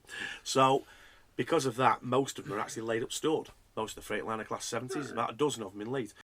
Somebody asked, where was it, Ian? You asked about pairs of Class 67s instead of HST power cars, 125 mile an hour with 12 coaches, and why hasn't it been done? There's a few simple reasons for it. The power cars on an HST, they're not as powerful as a 67, granted, but that's because they don't need to be. A HST just about. So actually there's no need for that amount of power. It would be a waste of fuel, and the wear and tear on the Class 67s. But the Class 67s are quite wasted locomotives really. They were bought for Royal Mail traffic that then ended pretty much straight away after they all entered service. So but I do actually quite like Class 67s. I have to admit, I've got a sound fitted super detail Hornby Right. one as well. So you say, Ham Shackleton, you've crashed. Have we crashed? Are we still coming through? Hello? Are we still in there? All right. Let's have a look. Let's have a look. Sorry, we've had Steve Arnold. You need to be a guest, Jennifer. Yeah, I'd love to be a guest actually. Yeah, I'm well up for that. Certainly available for bar mitzvahs and weddings and funerals as well. But no, yeah, I as you've probably gathered, I can talk forever and ever about all sorts of things. I've even been accused of being quite articulate. But certainly, yeah, I'd love to be a guest. That'd be great. We'll set something up actually. Yeah, that'd be great. I'd love to do that. Let's have a look. What else do we got? Mark Wilson? Do you remember the 66? Did you take on this comment? Sorry. No, this is a separate one. I remember that it was scrapped on site because they just couldn't retrieve it. The ground was Depending on which one you're talking about, because there's been two. so it slipped down the side of the embankment and was GBRF one, yeah. and it nearly ended up in the lock or something. Yeah, West Coast Railways actually got the contract to actually scrap it on site and remove all the other stuff with a crane that was hired in. And they went up there with the locos and what have you, and they dealt with it the best they could. Because it wasn't really scrapped in the conventional sense. It was like heavily stripped for bits, as it were. Yeah, it was. Yeah. You know, they weren't things like the power plant and the bogies and anything that could be reused. It was effectively dismantled into bits. The loco itself needn't have been scrapped. It was simply because of the position that it was in. There was no way they could get it. You couldn't retrieve it. So it had to be dismantled on site. The other one, in case you're talking about the other one, that would be which Stobart one was it now? James the Engine, I think it was. No. Beg my pardon. No, it might be Eddie the Engine, because it was the EWS one, and basically it only ran 2 or 3 times, and then basically had a massive big smash on the Highland line up the middle. Yeah, that one.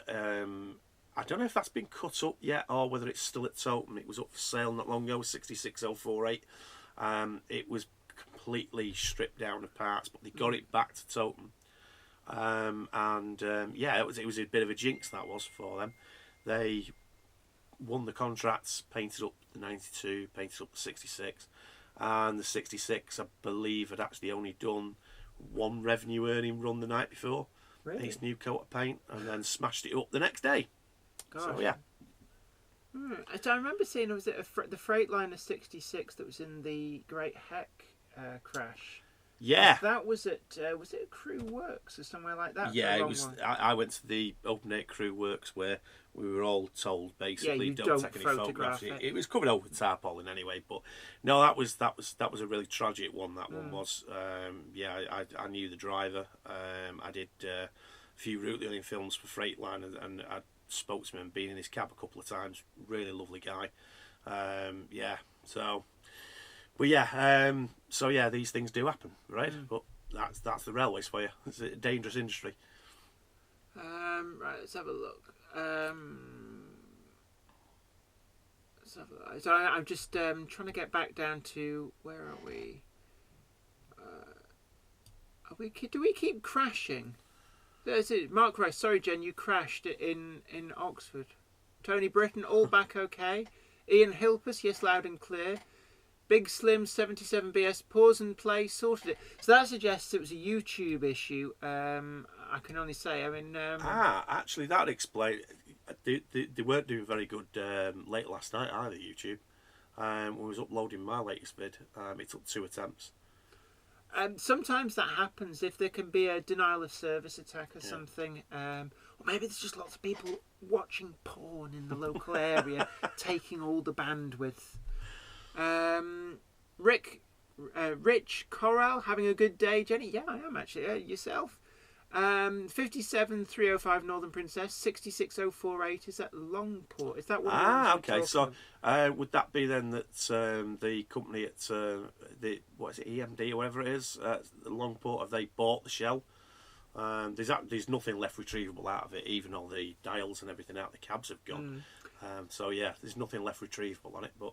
Big Slim 77BS would like to do St Enoch Station, but not enough loft space.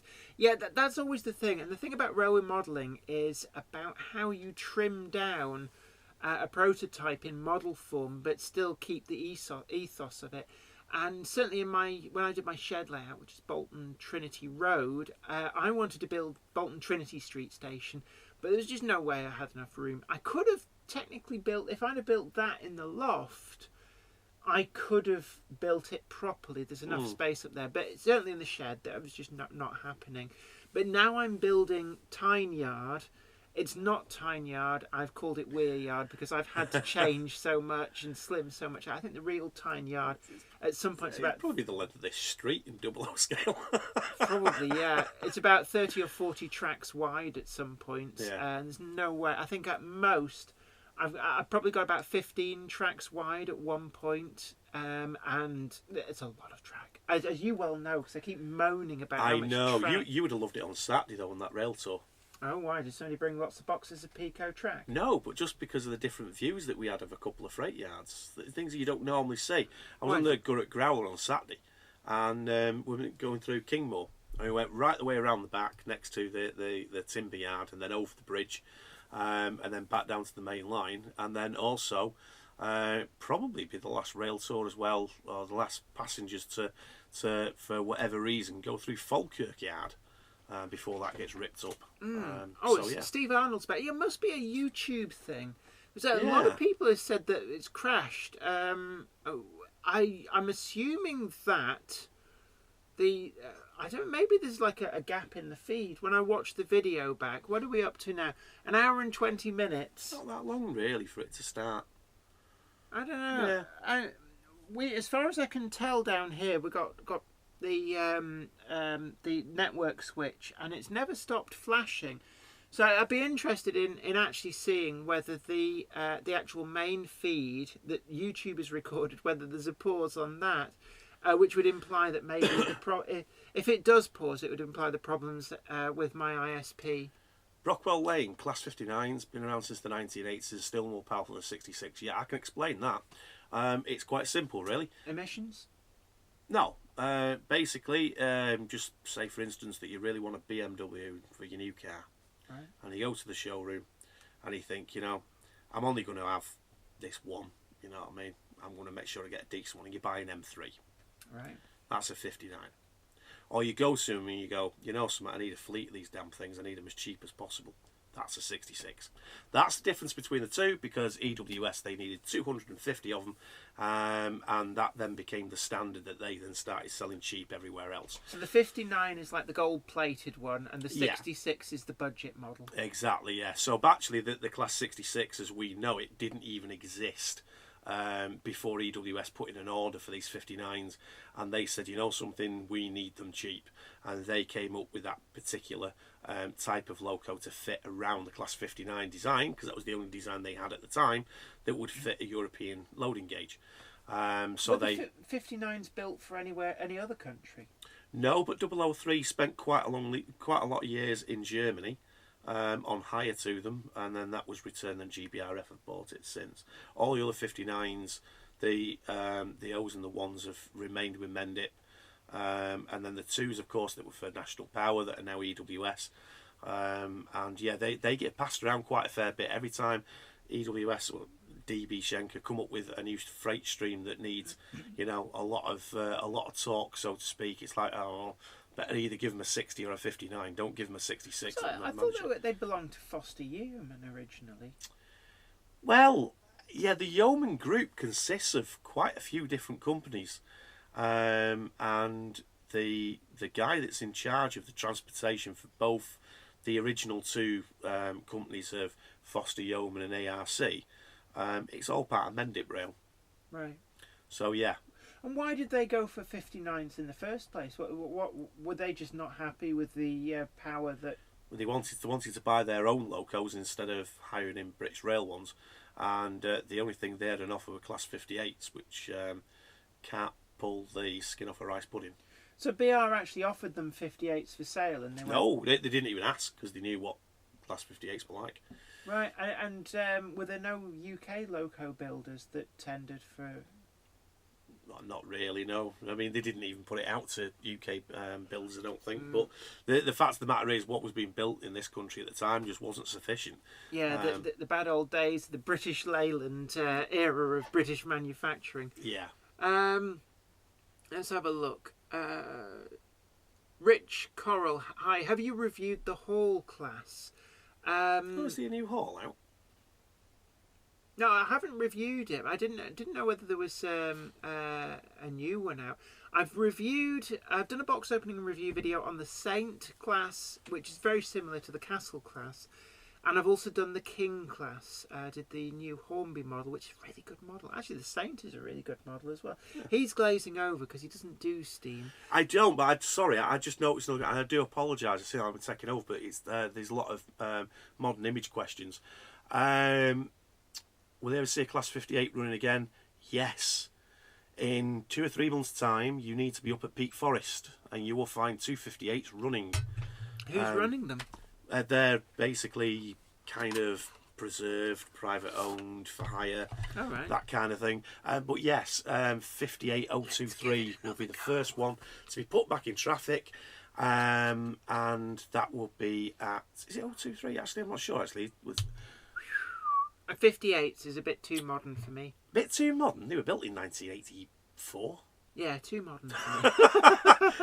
I mean, it's old to me, you know what I mean? I was born in 76. No, I'm not interested in 60s either. So, yeah. But, yes, there's Class 58 that is going to Peak Forest to be used as a super shunter. So, there you go. Really? It's not going to break down all the time? Yes, it probably will, yes. Brilliant power units, rubbish bogies and rubbish brakes, and no traction control whatsoever. Could they be rebuilt into something half decent? Is there? Yes, actually, EWS had a fantastic idea for doing it, but the only problem is the cost of it for only 50 examples of a locomotive is the reason why they didn't. So they instead said that eventually they would do it the Class 60s, nice. And they didn't until just recently under DB Schenker. So there you go. So how warm does sake have to be to not taste like gone off beer? I'm gonna hold it there. I'm gonna hold it like I mean it. You're brave. Yeah. But, let's have a look. Yeah. Oh, Ham Shackleton. I got a message that Red live stream ended. Then about 10 seconds later, it came back freeze frame style for a few more seconds. How strange. Well, let's have a look back at the recording then and see. Yeah. Oh, Tony Britton. Jenny would be. I love the congratulatory ones. Jenny would be an excellent guest, Steve. I'm sure she would go down a storm in the good old US of A. Actually, I'd love to break into the American market. Yeah, just remember who's carrying your bags. I don't mind being a butler for the free trip. I've only been to America once. I've been to Florida. I've got relatives in Florida. I'm yet to visit. I'd love to actually see a lot of the rest of America, because it's such a vast country. You've got so many different temperate zones that you've got from the Florida Everglades is a far cry from places like California or North Dakota or New England, Oregon, Texas. There's so many different places. It's like each state's almost like a little mini country to itself. And what I'd love to do is do a road trip. Yeah. Get an old car and just cruise America. No, not an old car. Oh, what you mean? No. Have the Volvo imported into America? No. You want to do it Breaking Bad style and do it in an RV. In the Methmobile. Yeah, ooh. Yeah. I mean, if you're going to do it, you might as well do it right. Real smooth. Hey, the Growler's back. Good evening. Hi to you. Gary Lewis, good evening, Jenny, and how is everyone? Have I missed what the announcements are? Right, yes. Yes. Meanwhile, back on the ranch, basically BACHMANN have announced that they've picked up the Hornby, the former Hornby licence that they had for forever and a day for the UK and I believe Europe as well, distribution of Thomas the Tank Engine and Friends. So that means that the Hornby range will be no more. Anything that you see in shops now will be effectively old stock, still being sold. And from, I think the BACHMANN rep told me it'll be later this year, probably about October, November, something like that, off the top of my head. They will start distributing the same models which you can currently buy in America and other international destinations, they will be available in the UK. You won't have to get them on grey imports anymore. Now, the other thing, there was something about Dapol, and I can't remember what it was. Dapol, yes, the Dapol announcement was... The 43XX Mogul. Was it the 43XX Mogul? okay. Um, I thought there was something modern image as well. Well, no, not modern image, but that was what I wanted to mention actually. what? If you just scroll back up to the top a second and then press that arrow there, and again. Now, that is something of which I'm very interested in. However, now this is, of course, the prototype HST power car, and I'm very interested in it. I think that Is that in Double O? Well, that's the thing. I've only actually seen it as being an N-Gauge project so far. So if anybody actually knows if that is going to be... Let's just see if we can... Let's have a look. OO gauge class 1, 2... There's another run of the B4s coming out. The 14XX in O gauge as well. I'm looking forward to that. But it's very cagey on information. But one of the other things as well, which I wanted to talk a little bit about with Dapol, is the fact that they've started shifting their production back to the UK. Now, back in the late 1990s, a lot of production was moved off overseas to China because it was a lot cheaper to produce it over there. Labour costs were a lot cheaper, but the quality of the goods were really, really good. So that's when we started seeing the rise of the BACHMANN branch line range. But also in terms of Hornby, we had the proper super detail range where we got the all new tooled Class 8, the Class 31, the Class 50, and these were really high quality models, and because of the cheaper manufacturing, the prices were actually lower than we'd ever seen before.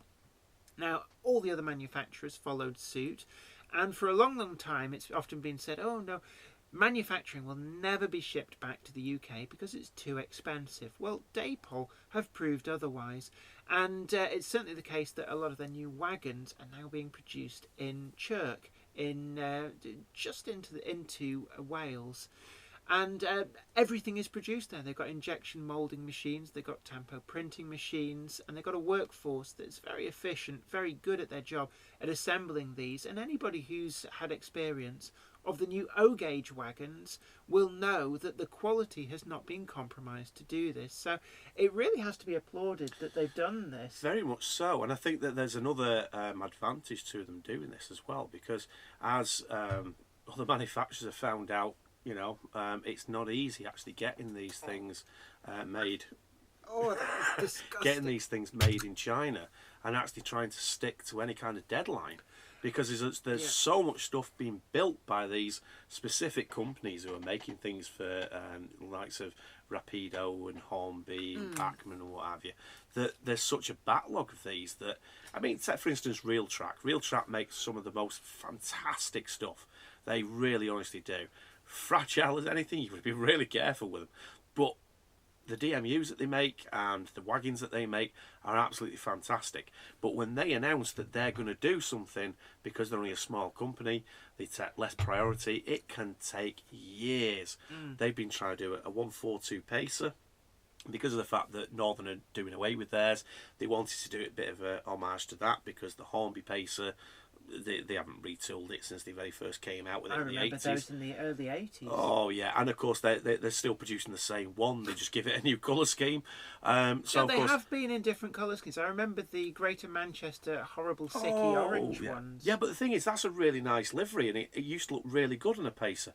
But the Hornby model, oh no, it's a disaster. So yeah, and the thing is, that 142 by Real Track, they announced that they'd done the designs and everything and given them to the Chinese manufacturer.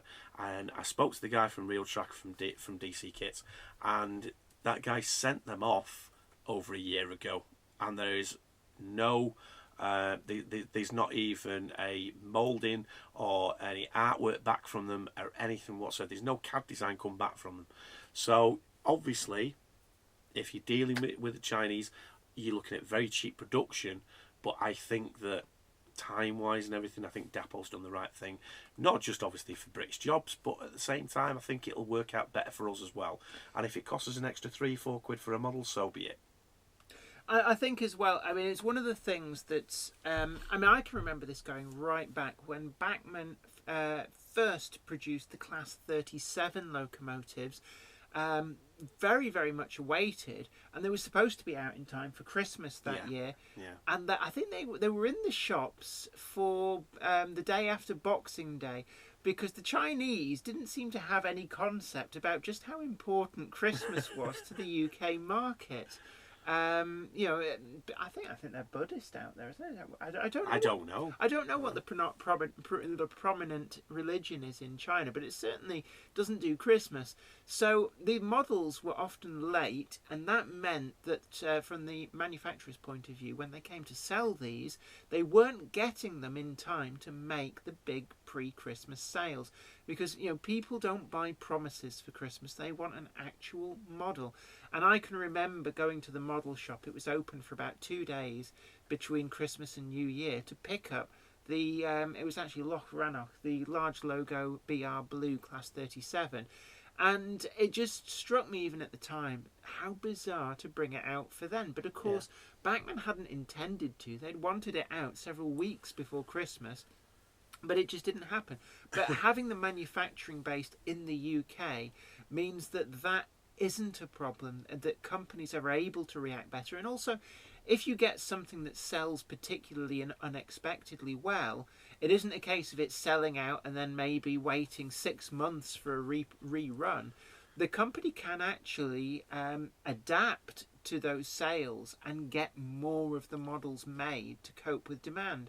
And back in the good old days, I remember when stuff that was in the Hornby catalogue, if it was in the catalogue, you could go out and buy it, and you could keep going out and buying it normally for several years. And they had production runs of models that make the production runs of models today just seem like a hobby rather than an actual business. For example, if you go right back to the 1950s, 1960s, Hornby 00 made somewhere in the region of 750,000 264 standard class 4 tank locomotives.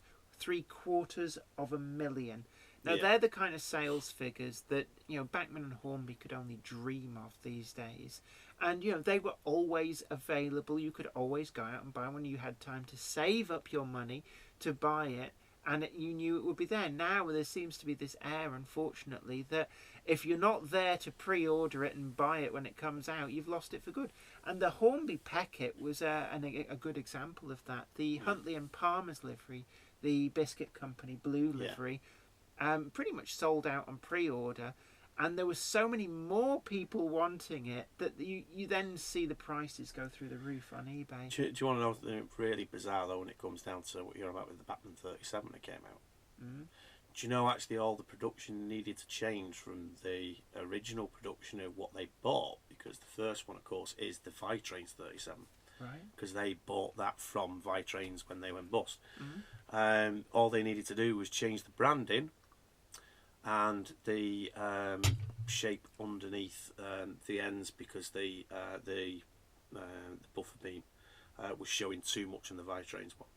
So what about the chassis? Details. Is it the same chassis? It's the same chassis. The original one is a Vitrains one, just rebranded. Because it had a very strange drive system. Everybody was expecting all-wheel drive, so a proper Coco.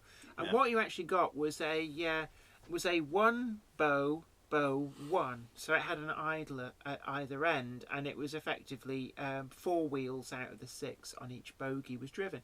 Now, it has to be said, the performance was still very, very good. I was not disappointed by the model. I quite liked it. I still have. I don't actually have that one because I sold it to you and then you immediately flipped it.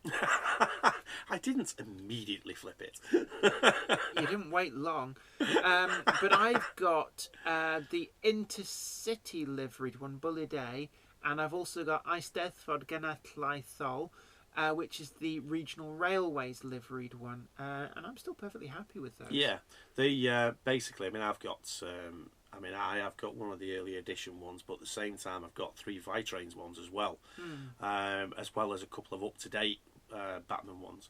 And yeah, you can tell little differences between the original Batman one and the one that they do now, because it has been retooled. The tumble home on the underside of the body, apparently. Yeah, exactly. But you see, unless you really know your stuff, they are still a very fine-looking model, and I really like the Vitrain stuff. I think that, considering the fact that very underrated. I mean, you can pick up Vitrain's Class 47s with loads of detail, more detail than what Batman do now in the detail packs. But they're just a bit fiddly, because these were like some of the first ones you could ever buy that did these things. So as long as you're prepared to put in a bit more effort in putting all the bits and pieces on, you can pick them up for like 50 quid easy. Yeah. Right, oh, hold on. Let's have a look. I think we've missed loads, I think. Oh, we have. We've been... Catch a jibber jabber. Mark Wilson. Tornado was at the Neen Valley Railway late last year. You don't need to go to the USA. No, it's a tornado chasing us in, big tornadoes. Oh, yeah, as in like... Woo! Which is something I want to do, actually, if we go to the US Toto, as we're well. not in Kansas anymore. Let's have a look. Mark Rice, what to one for? Thanks, Julie. Oh, to Wong Fu, thanks for everything, Julie Newmar, or Thelma and Louise. We're talking films there. Let's have a look. James Carroll, I'm having a lime N lager, only my second. Oh, I'm actually It's still early, don't worry, pace yourself. I'm actually, the sake's gone to my head. Yeah, Well, somebody actually did mention that. Actually, I think it was Carol, I think. yeah, probably. Somebody mentioned it. Jenny looks tanked. Jenny is tanked. You're slurring your speech. Yeah, oh, am I? Gary Lewis, Rapido were in talks to do the APT prototype with the NRM, but it got shelved. Oh, they did do the APT. It did come out. Rapido did it, but was it? It was to pre-order only. You couldn't just buy it in the hang shop. a minute. Did it not come out in Engage? I think that one might have come out in Engage from Rapido. I'm not sure. No, they did 00. It was hideously expensive and tilted. Transporting Southeast. There are rumours going around that Bluebell Railway is getting a Class 37 and a Class 33. I believe the rumours might be correct. Is this for the Gala? Because if it is, then a 37 and a 33 says to me they'll probably come from West Coast. Yeah. Bluebell and West Coast do have a close relationship, so that wouldn't surprise me. And of course, now they've got their rail connection. It makes you don't have to road these things. They don't do diesel stuff very often at Bluebell. Most of their members was it a 33 or a 73 when they were digging out the tip? They had. I think that was a 73. I think they had a 73 on hire for a couple of years. I think at one point. Yeah, and they've also got a Class 9, or at least they hired a Class 9. They may have bought it. Actually. I think they still have it. Is it 026? I think they still have it. Something is that Dick Hardy? No, that's 012. 026 was the Brighton shunter. Right, because I know that what they found was that the Class 9, because it could trundle along at line speed for a light railway, it meant that they could run engineering trains, and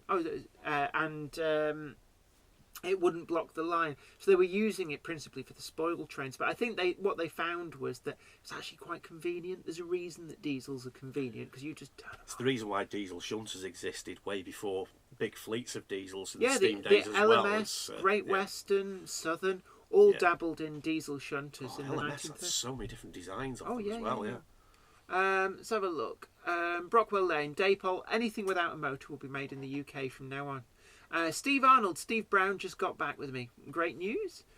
Castle Junction, lost you for the last 30 minutes. Virgin Internet, not as it used to be. I don't think it was your internet. I think it's a YouTube I think thing. it was YouTube, you know. There's a few people that have been having a few issues tonight. Yeah, you're not the only one who's had the issues.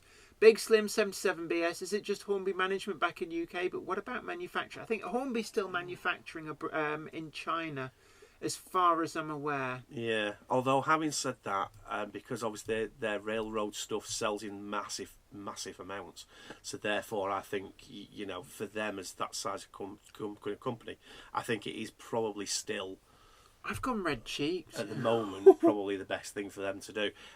There's a lot to be said though for manufacturing in this country. If somebody was to actually, do like the Chinese have done, where you've got one large manufacturer that everybody could take their different designs to and their CAD designs and have them made, I think that one large manufacturing company could probably take on everybody's and actually do that. Is that the cat that's taking a dump on my railway? Look at it, cheeky little thing. Oh, that black and white. Yeah, it was pottering about a few minutes ago near the shed. No, that's where they all take a dump. Oh, keep them talking. I'm going to go and chase this. There's a cat taking a dump on my garden railway.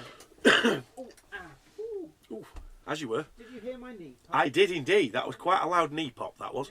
So yeah, I honestly think that would be advantageous to this country and for the different manufacturers, and especially to the likes of Real Track and Rapido and Dapol, because Dapol do tend to do a bit of a hell jam with certain things. So yeah, that would be fantastic. Looking at there, Brockwell Lane. I want small BR liveries from Rail Track. If you are the kind of person that likes old DMUs, like the whole 144 that they did, the reason why they never got round to doing any of the really old liveries with the 144 was because the manufacturer broke the moulds. So the moulds themselves broke, and therefore they weren't able to do any more liveries.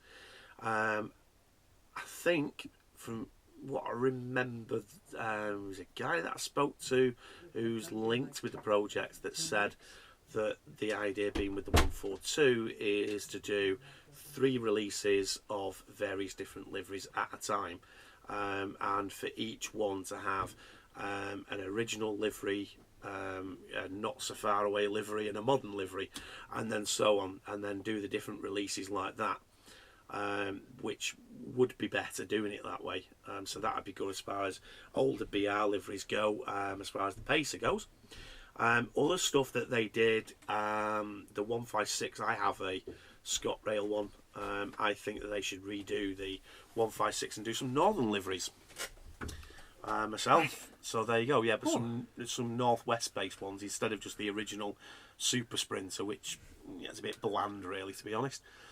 So yeah, let's have a look. Iceland beef madras curry beats the Chapati off anything else from the other. All right. Okay. Oh, Iceland beef madras. I'm actually going to try that now, because I do actually get Iceland curries from it, and I haven't had the beef madras. So thank you. Steve Arnold, Southern Oregon should be your first stop. I think it's the trip to America.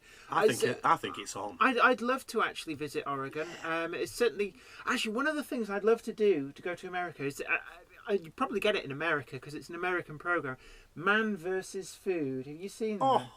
I'd love to go to some of the places that he's been to and try some of that food. I love my food. Yeah. Let's have a look. Alan Reynolds. Don't forget Gagemaster and Pico for building products in the UK. Yeah, I don't think Pico ever moved abroad. Although Gagemaster, a lot of their stuff is made for them by Noch, which is made in Germany, I believe. Right, let's have a look. Okay. We'd love either Dapol or Graham Farish or BACHMANN to do a 310 or a 312 unit. Do you know something? I'm really winning when it comes to these units. However, obviously I do 00, and but same problem. I really wish that they would, and I think it'd be an easy one. The carriages off 310 to 312 are, essentially based on a Mark II carriage. It'd be really easy, in my opinion, to do it. So yeah, I'd love that myself. I will be buying a Kit 319 unit soon, and then asking whoever I can find to basically, do the respray and things like that. So yeah, that will be done probably in the next 3 or 4 months. That I've had my eye on the kit for a while, although having said that, it is quite an expensive kit. So a ready to run model, but unmotorized or whatever they classify it as, it is about £400. So yeah. It's just scrolled off the top. There was there we are. Mark Wilson. Is the myth true that a warship was scrapped in the 80s? The Swindon Works closed. You know this story very well, don't you? Yeah, I don't believe it was scrapped out of spite. What happened was, I can't remember which warship it was, but they had it as a gate guardian. And as far as I'm aware, it wasn't actually in working condition. It had no power plants in it, so it was just a shell on scrap bogies. But it was kept as a gate guardian for a long, long time. And in the 1980s, when part of the work site was being cleared, it got scrapped. And wasn't this a 42 rather than a 43? Wasn't that the reason why they went mad? Because that meant that there was never going to be a 42 preserved. No. There's two 42s preserved. It's a 43 that never got preserved. Oh, right, okay.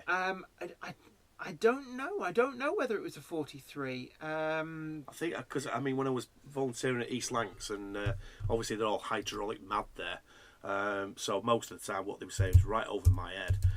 But yeah, I'm sure it was the one that hasn't been preserved, and that was the reason why there was this big kerfuffle over it. I know that there was a Class 22 that was actually sold into preservation, and BR's nice but dim workers managed to... They scrapped it. Before it could be collected, just took a blowtorch to it, and there you go, there's the entire apart. class. And apparently it caused such a ruckus because it didn't technically belong to BR. They'd sold it. That that's why... Is that why one of the Hymex? No, it wasn't a Hymet. It was one of the Class 42s. They got given no extra cost. And bear in mind, these were sold by weight, as scrap value weight. So a Class 22 didn't weigh as much as a Class 42, so it would have been cheaper. Because it was BR's fault that it had been scrapped, they gave the group a fully working condition Class 42 with spare parts at no extra cost as reparation for accidentally cutting their locomotive. And of course, the difference with the 42s and 43s, isn't it the MAN engine instead of the Maybach? It might be, yeah. Let's have a look. Let's have a look. It's because the Maybach engines are absolutely fantastic. They really, honestly are. Yeah, I'm just looking down the cut dates. A nightmare to work on. One of the worst things I ever did was help a fellow volunteer try and change the reverser or gearbox in Western. Is it Western Prince 1041? So I'm looking down the list. It's what's interesting is that D857 Undaunted, last North British loco built D8XX to be withdrawn. Undaunted was simply switched off in full working order and cut up the following April. Yeah. So there was nothing whatsoever wrong with it. Yeah. It was just withdrawn and switched off and then cut. Great Western had their own way for a very long time. Their own management could basically dictate anything that they wanted. As part of tradition, Great Western always stood completely independent of the rest of the railway in the country, no matter what. It wasn't a 43. They were all cut up in either 1971 or 72. Yeah, maybe it was I always thought it was a Class 42. It could be. I know there was some significance behind the one. It was a late survivor. Yeah. I know that. But eventually, of course, British Rail decided that you've had your own way for long enough. We've let you personalise just about everything. But you're going to have to get rid of these hydraulics sooner or later. British Rail wanted, yes, you could have regional fleets of locos, but if need be, they all need to be usable in the rest of the country. Interesting. Right, so the Class 22... so it's the 22. Yeah, the 22 D6319 was price agreed, but before the new owners could retrieve their purchase, it was accidentally scrapped with Swindon Works. British Railways, embarrassed, offered the would-be owners their choice of the remaining warships at no extra cost. So they had a choice of D810, D812, and D821 and D832. And they chose D821 because it was in the best mechanical condition. And of course, 832 is the other one that still exists now on slot. Yeah, and D832 also ended up being preserved. Let's have a look. Yeah, D818 was the Gate Guardian. Right. D818 became a pet of the employees of Swindon Works and was repainted from rail blue with full yellow ends back into its original green livery. There was some hope that it would be eventually preserved, but this did not happen, and the locomotive was scrapped before the works closed in 1985. Wow. There's of course, a Glory. photograph here of it just before it was scrapped. There's a few rust spots, but actually it looks in pretty Doesn't look decent too bad nick. at all, does it? Because Glory, the warship named Glory, you go to East Lancs or anywhere like that where they like their hydraulics, and where you have them selling the replica nameplates, right at the front there on the table is always a Glory plate. So yeah, that's they obviously still hold it in quite high regard amongst the hydraulic lads. Interesting. D832 was restored to full operational order using many of the parts from D818, and it is doubtful if there would have been enough components available to restore both D18, which was missing several major items, and D832 without an expensive search for compatible German items. Nowadays, of course, there's actually, well, I'm not saying nowadays, but in recent years, there's been quite a few spare parts they've been able to get, because obviously in Germany most of their Maybachs now have gone. There's only a few left. So there has been another influx of spare parts, but back then obviously the Germans were still building theirs. So there you go. Ben Davis, you got a 105 in BR Green with speed whiskers for 75 quid. Well, you snapped yourself up a right bargain there. Fantastic. So, Andrew Venn, D818, parts used on the other two. So, my thoughts that it was just a shell was probably correct. Yeah, probably was, yeah. Which is probably why it got scrapped. Yeah. And my guess is it was probably sat on scrap bogies as well. So it's 6319 was the one that was cut. Right, okay. Thank you for the information there, Andrew. Yeah. I've heard the story quite a few times, and yeah, I mean, it really is a shame that there's no 21, 22, 29. You know, I mean, it is a bit of a gap, isn't it? Well, the same with the Class 16s as well, although apparently that they were very prone to setting fire to themselves. There's only 10 of them, and they were not a success. I think they were a North British product as well. I think they were, yeah. The North British Loco Company was very good at building steam locomotives, but when it came to building diesel locomotives, they just kind of didn't quite get with the programme. And they had a partnership with MAN. Yeah. And is it Voith? Voith. And so they were using these parts that were sourced from Germany, which was a bit politically sensitive at the time anyway. But of course the German manufacturers were using metric measurements. They were using imperial. So it meant that there was a lot of unreliability issues caused by manufacturing tolerances not being what they should have been.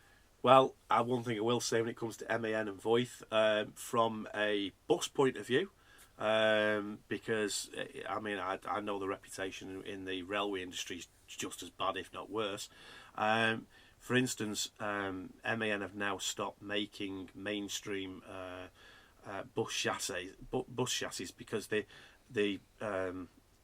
bodybuilders that make things like Wright Bus and EDL, they no longer want MAN chassis and engines in their buses because of how rubbish they are. So they only make them now specifically to order for buses. Although, having said that, even though it's part of the same company, Voith gearboxes are probably the best on the planet. Yeah. So you've got the best of one and the worst of the other. MAN and engines, absolute rubbish. I'll be honest, in the world of trucks, MAN used to be really good, but you don't really see them around very much anymore. They've certainly slipped on market share. Yeah. Now, they bought ERF. What are we looking at? No, I should say we're on about with MAN. Actually, even though they've completely naffed everything else up, they're actually making vans now. Well, what are they badged under? MAN. Well, what sort of size vans? Well, like transit. Yeah, transit-sized ones. I've seen a couple of them. They actually look quite good, but because it's MAN, you know full well it's going to break. But I saw a couple of them. But the first one I saw, I was looking at it going, it's one of them you have to take a double take when you see the MAN badge. You're like, no, somebody's put that on there for a joke. See, MANs used to be pretty nice back in the day, but they've certainly slipped. They've gone the same way that Seddon Atkinson did, and towards the end, Seddon Atkinsons were rubbish. And the MANs have gone that way. They bought what was left of ERF, and I think MAN was born out of the Packard group, wasn't it? Sure, it very well might have been, yeah. But I don't see unless MAN can turn their fortunes around. The truck market seems to be dominated by pretty much the big three: Mercedes, Volvo, and Scania. Which is ironic because Scania used to be part of the Saab group, and they didn't do very well with cars. They kind of went bust. And of course, they're now owned as well by VW as well. So. Oh right, so they may be fiddling the.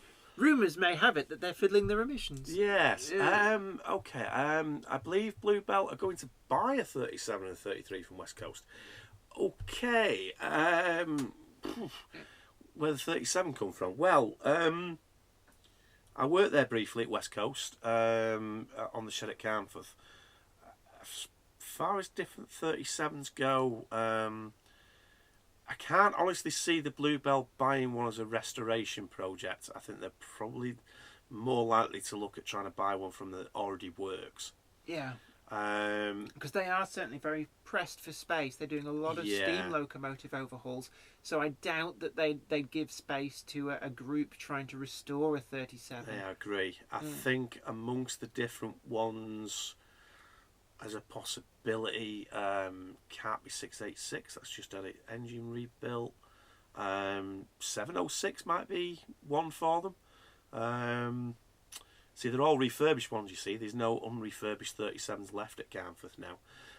They sold the remains of 214, I believe. I think that might have been stripped on site. I'm not sure Bonus bought it.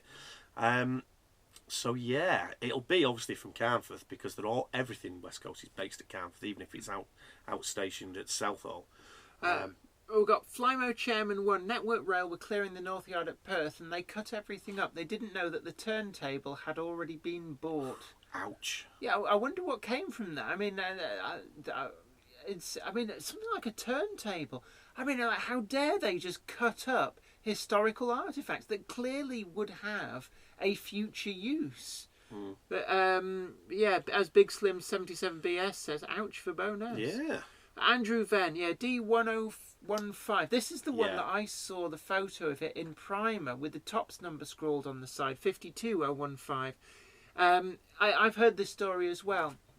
That the group had been tentatively doing some restoration on it. They'd kind of got agreement that they were going to buy it, and then the management decreed it would be cut. And one of their members actually had to intercept Sir Brian Robertson, who was the British Transport Commissioner, at would have been either Euston or Paddington Station, and actually get him to personally intervene to stop the cutting.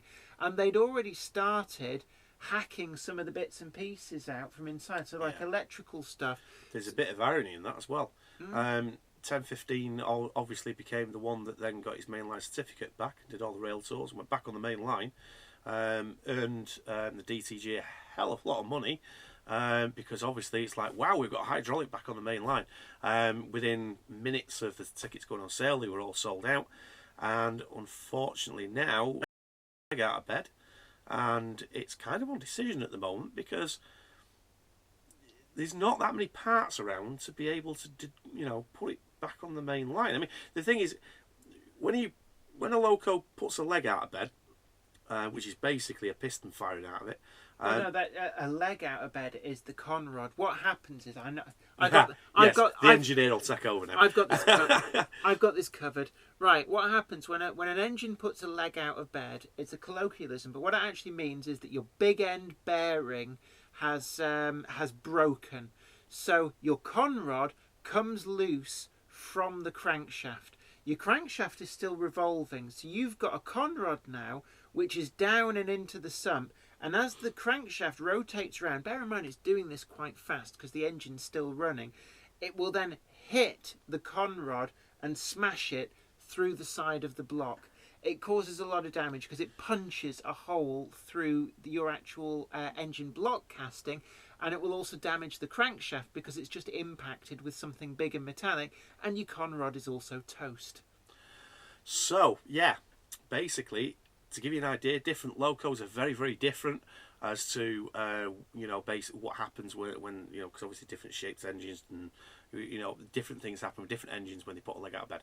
However, To give you an example as to how bad it can be, 60081 sat in the yard there at Chester, ticking over nicely, starts to burble a little bit, so the driver decides to give it a little bit of stick, clear the exhaust out, and basically that put a leg out of bed, and the rod from that landed somewhere in the city centre of Chester, was never seen again. Yeah, there's a lot of energy involved, and you've got to remember as well that there's not just an engine block sitting on its own. When these bits of metal shrapnel come firing out, they also tend to shred anything else that's around. So you've got all your electrical wiring, your auxiliaries. There's a lot of other stuff that they can cause a lot of damage to.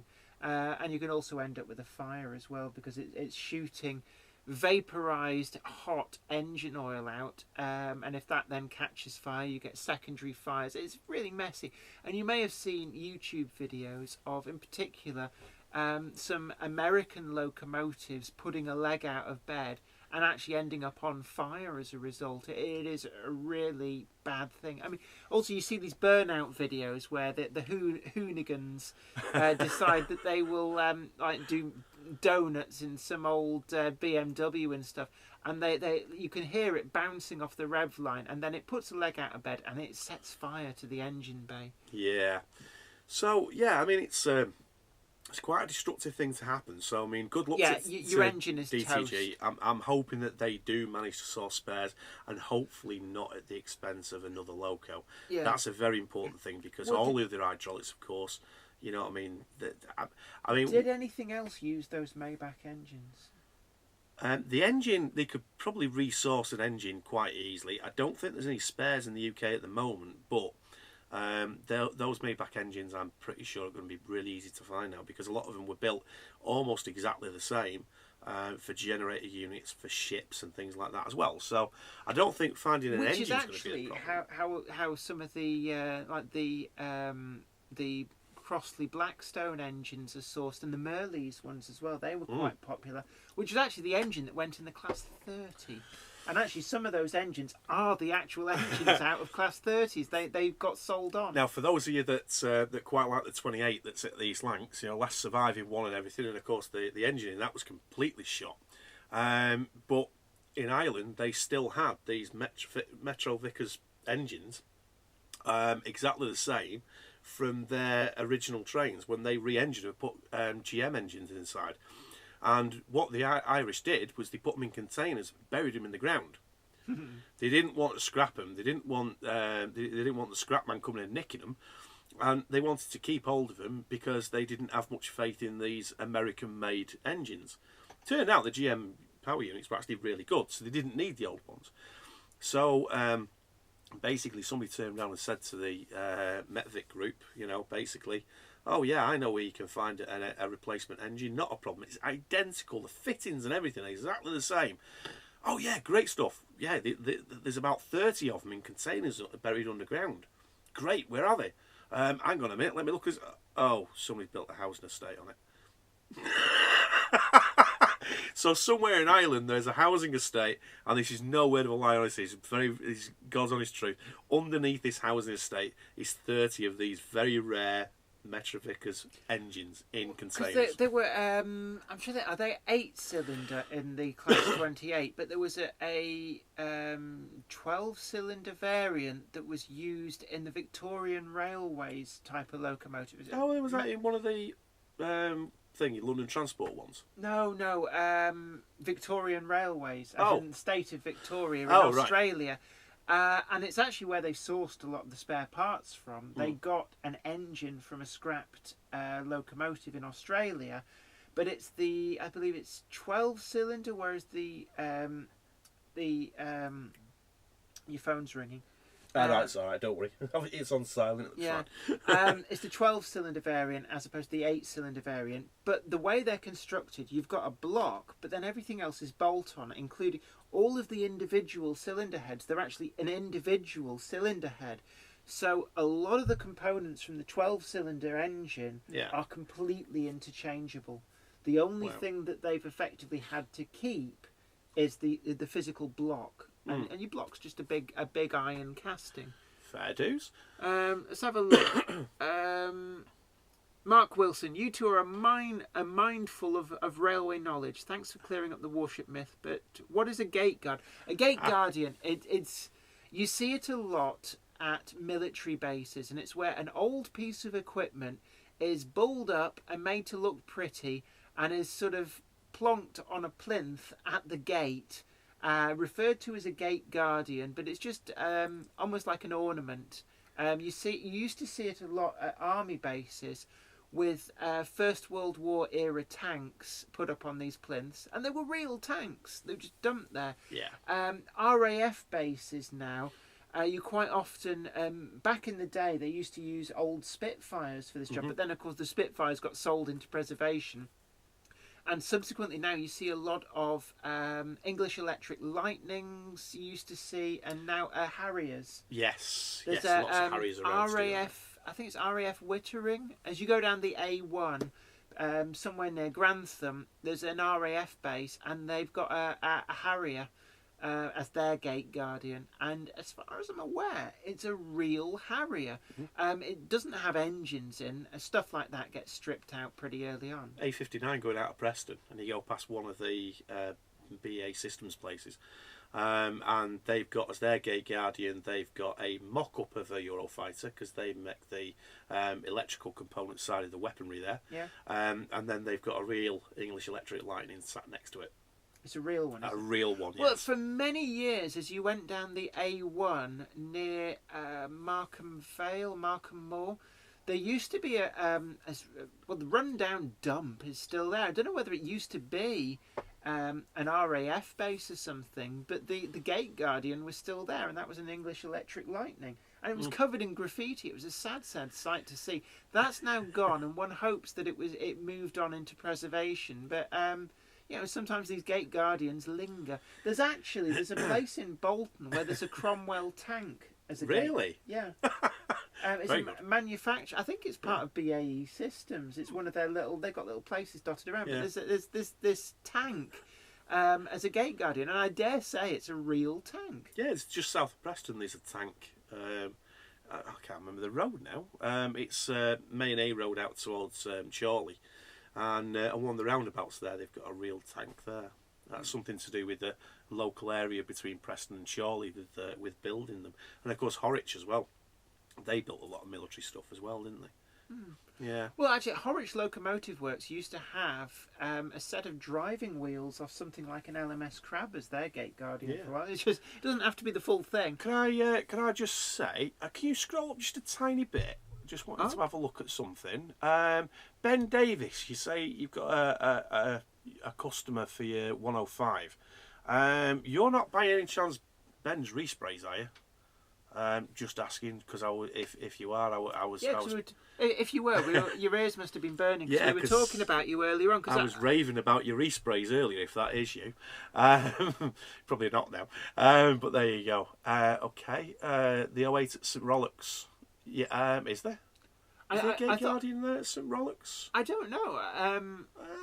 See, full locomotives is these days quite. I think it even was unusual back in the day because it was a large lump of metal. And the D818 at Swindon, I think that it was because it was the pet locomotive. Basically, the fitters took a liking to it and probably had to pull a lot of strings to keep it. But it's St Austell's got we were talking about this, the clay hood wagon. Yeah.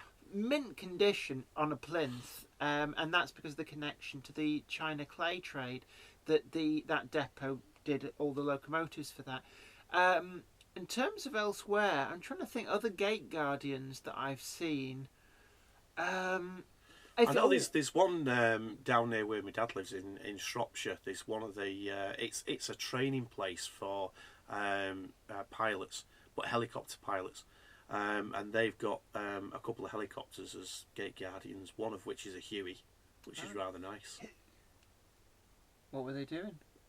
Looking into, yeah. Oh, we got a couple of perps. Yeah. They're either lost or they're scoping out things to The nick. thing is, though, is that two came out of the dodgy house over the road as well a minute ago. So I don't know if they're the same, but they that looks dodgy, doesn't it? Eyeing up the property. Were they eyeing up our property? Yes, they were. Yes. 21:27. Yeah. The time on the CCTV isn't the same time as. See, these little inbreds, though, they don't realise what CCTV is, and there's cameras everywhere. So. Yeah, the fact that it records. I'm going to have a look at that. So, Yeah. It looks like, because I'm sure out the corner of my eye, so I'm coming out the dodgy house a couple of minutes before. let me find the. Oh, actually, talking about gate guardians, before I forget. Yeah. Pensnet in near Wolverhampton. There's a trading estate there. And it's still technically rail connected. I think Perrier had a rail connected depot there through until the late 1980s. The track's still there, heavily overgrown, but the industrial estate used to be all like lines going everywhere. And within that industrial estate, there's something like a Ruston 48 DS as their gate guardian. It's just like painted up and on a plinth. Yeah. Right. Do you? I'm gonna check out the CCTV. Yeah. I wanna see what the perps were up to. Yeah, I'll keep an eye on it from here as well. Yeah, 21:27 we want. Yeah. So yeah, different gate guardians is an interesting one, that though, it really is, and it's nice when you find them in the middle of nowhere as well. That place in Shropshire where they do the helicopter pilot training, they also train police pilots as well as the different armed forces. And you get the choppers going over all the time, with these new Eurocopters that they have. And obviously because of the fact that it's training, they do a lot of low flying and things like that as well. And it's always something that I like seeing there when I go to see my dad in Whitchurch. And yeah, so that's quite good. And it's an interesting one to see a gate guardian. It's a Huey, because it's my favourite type of helicopter as well. So yeah, so yeah, Ben, yeah. What are the paints? What is he? Oh, not dodgy. Yeah, no, don't worry about it, Ben. No worries. I just thought, just on the off chance, because I'd been plugging Ben's resprays from Facebook page from earlier, simply because I came across one of his posts earlier, and he'd done a few resprays that I really like the look of. So yeah, but no worries, don't worry. I just thought, just on the off chance it was you. Okay, so. Saves a journey for that. Okay. Do you Fort William Black 5 still get a bit of service there? Okay, I think that was somebody else you were talking to. Apologies for that. Okay, Northern Princess RAF base at Cosford with the Avro Vulcan. Yes, definitely. I do like Cosford as well. It's a very nice place. Let's have a look. Is there let's have a look for the phase 2 of Edinburgh trams. Oh, well, actually, that's a good one, because I'm not entirely sure whether or not that's been a success as such, because there was so much controversy over it in the first place. There's a lot of politics involved in that, and the amount of spending to get it up and running. So yeah, I mean, you might be more local and might have a better idea than that than me. But the phase 2, is that down to the airport, is it? I have to say I've completely lost track on that, because obviously the original was meant to open like a year previous. So yeah, but no, if you do know about that, by all means please share. Just heard today on the radio Sterling Uni are involved, so you never know. Am I missing a conversation between the two of you? I think I am there. Not a problem. You carry on. Let's have a look. They look like they're looking for somewhere. Oh, okay. Dropping at Bowness, and there's a Black 5 sitting there. Okay. Well, I mean, Bowness, obviously home of the SRPS. And they do a lot of stuff with different charters in Scotland, a lot of steam stuff. It's probably there for that. You never know, actually. It might be that it's there for overhaul, because the workshops there at Bowness are absolutely fantastic. They've got the facilities to completely rebuild locos, and they have a professional company there, to actually do it. So, yeah, not a steam person myself. That's Jenny's. It's definitely your. Yeah, so a little bit distracted. I'm just seeing what the perps are up to. I think they're lost. I think they're looking for a house, but they're not sure where they're looking for. They may be looking for a number or Yeah. Or somebody. Anyway, there is a house that people are quite clearly dealing weed or something out over the road, and my guess is that they've come looking for a bit of the old. yeah. So Woodvale with the Hawks, the Gate Guardian, yes. Woodvale's quite a good place to go. Haven't they got that new museum you can go into now as well? Need to go back there for that. Let's have a look. Rumours of 37 and 33 at Bluebell seem to be true, with lots of spare parts about in sheds. Oh, right, okay. So does that mean that Bluebell's already got the spare parts ready and waiting? I'm a little bit dubious with the 37 thinking from what I said before, because of the fact that they're all heavyweights, that refurb ones that West Coast have left. And at the moment, even Bowden Rail is getting unrefurbished 37s to make money out of them, and putting 240 back on mainline that was bought from the Langolan Diesel Group. So I don't know. Maybe they've come to some sort of agreement with West Coast to sell them cheap. But I can guarantee you now, if they have bought one from West Coast and it's in working order and it's heavyweight, they will probably get more money from, Bowden or anybody else, Coles maybe. Right, I think we're going to round this up because I'm starving hungry. I need to go and get something to eat. And we've been on the go now for just coming up on 2 hours and 20 minutes. Well, we did dip into the announcement, and that was that BACHMANN has taken on the UK and Europe licence for Thomas the Tank Engine and friends. So it'll be interesting to see some of those models finally make it to the UK, because they've certainly been, in my opinion, better than the Hornby models that we've been having to make do with since the early 80s. I think Thomas the Tank Engine is certainly a good gateway into the hobby for the younger generation, and it's certainly something when you have kids visiting who look at the model railway, they're always looking for Thomas or Percy or any of the other locomotives, and certainly I'll be looking at picking up Henry from the range, because my little nephew is also called Henry and is really into his trains.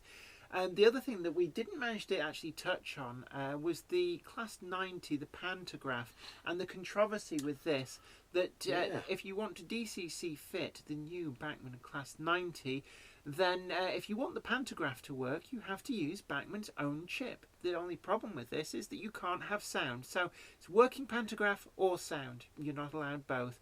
And it just seems quite strange that they've had to design their own DCC chip in order to do this, rather than use one of the function outputs to control a relay to then raise and lower the pantograph, which was really the sensible way, in my view, to have done it. We've also talked a little bit about the Dapol moving their production back to the UK. This has been going on for a little while, but certainly in the new Dapol Collectors Club magazine, it goes into a little bit more depth about that. And we've also dipped in and talked about so many other things. We really do go off on tangents, don't we? We really do, yeah. It is great, but I hope you've enjoyed this. It's been really good to have your company all the way through this. Great to have you watching. Thanks again for tuning in to the Jenny Monday Club. Here with me, Jennifer Kirk, and my special guest, as always, Brian. And I'll be back next Monday for another Jenny's Monday Club Shed Chat Live. But in the meantime, don't forget, we'll be having new videos going up every Wednesday and Friday, and you can also look back through all of the videos that we've been doing. There's a lot on there. I can tell that you're wanting a word in edgeways. Do you know something? I've completely forgot. I haven't plugged my channel once tonight. Wow, that makes a change. It really does. It really does. So the ID of it's changed slightly. It's Brian 37420. If you put that in, it'll come up and you'll be able to work it out straight away. It's got a banner with a 68 on the passenger service, so you'll be able to work out which one's me. So so by all means, please do take a look at that and subscribe.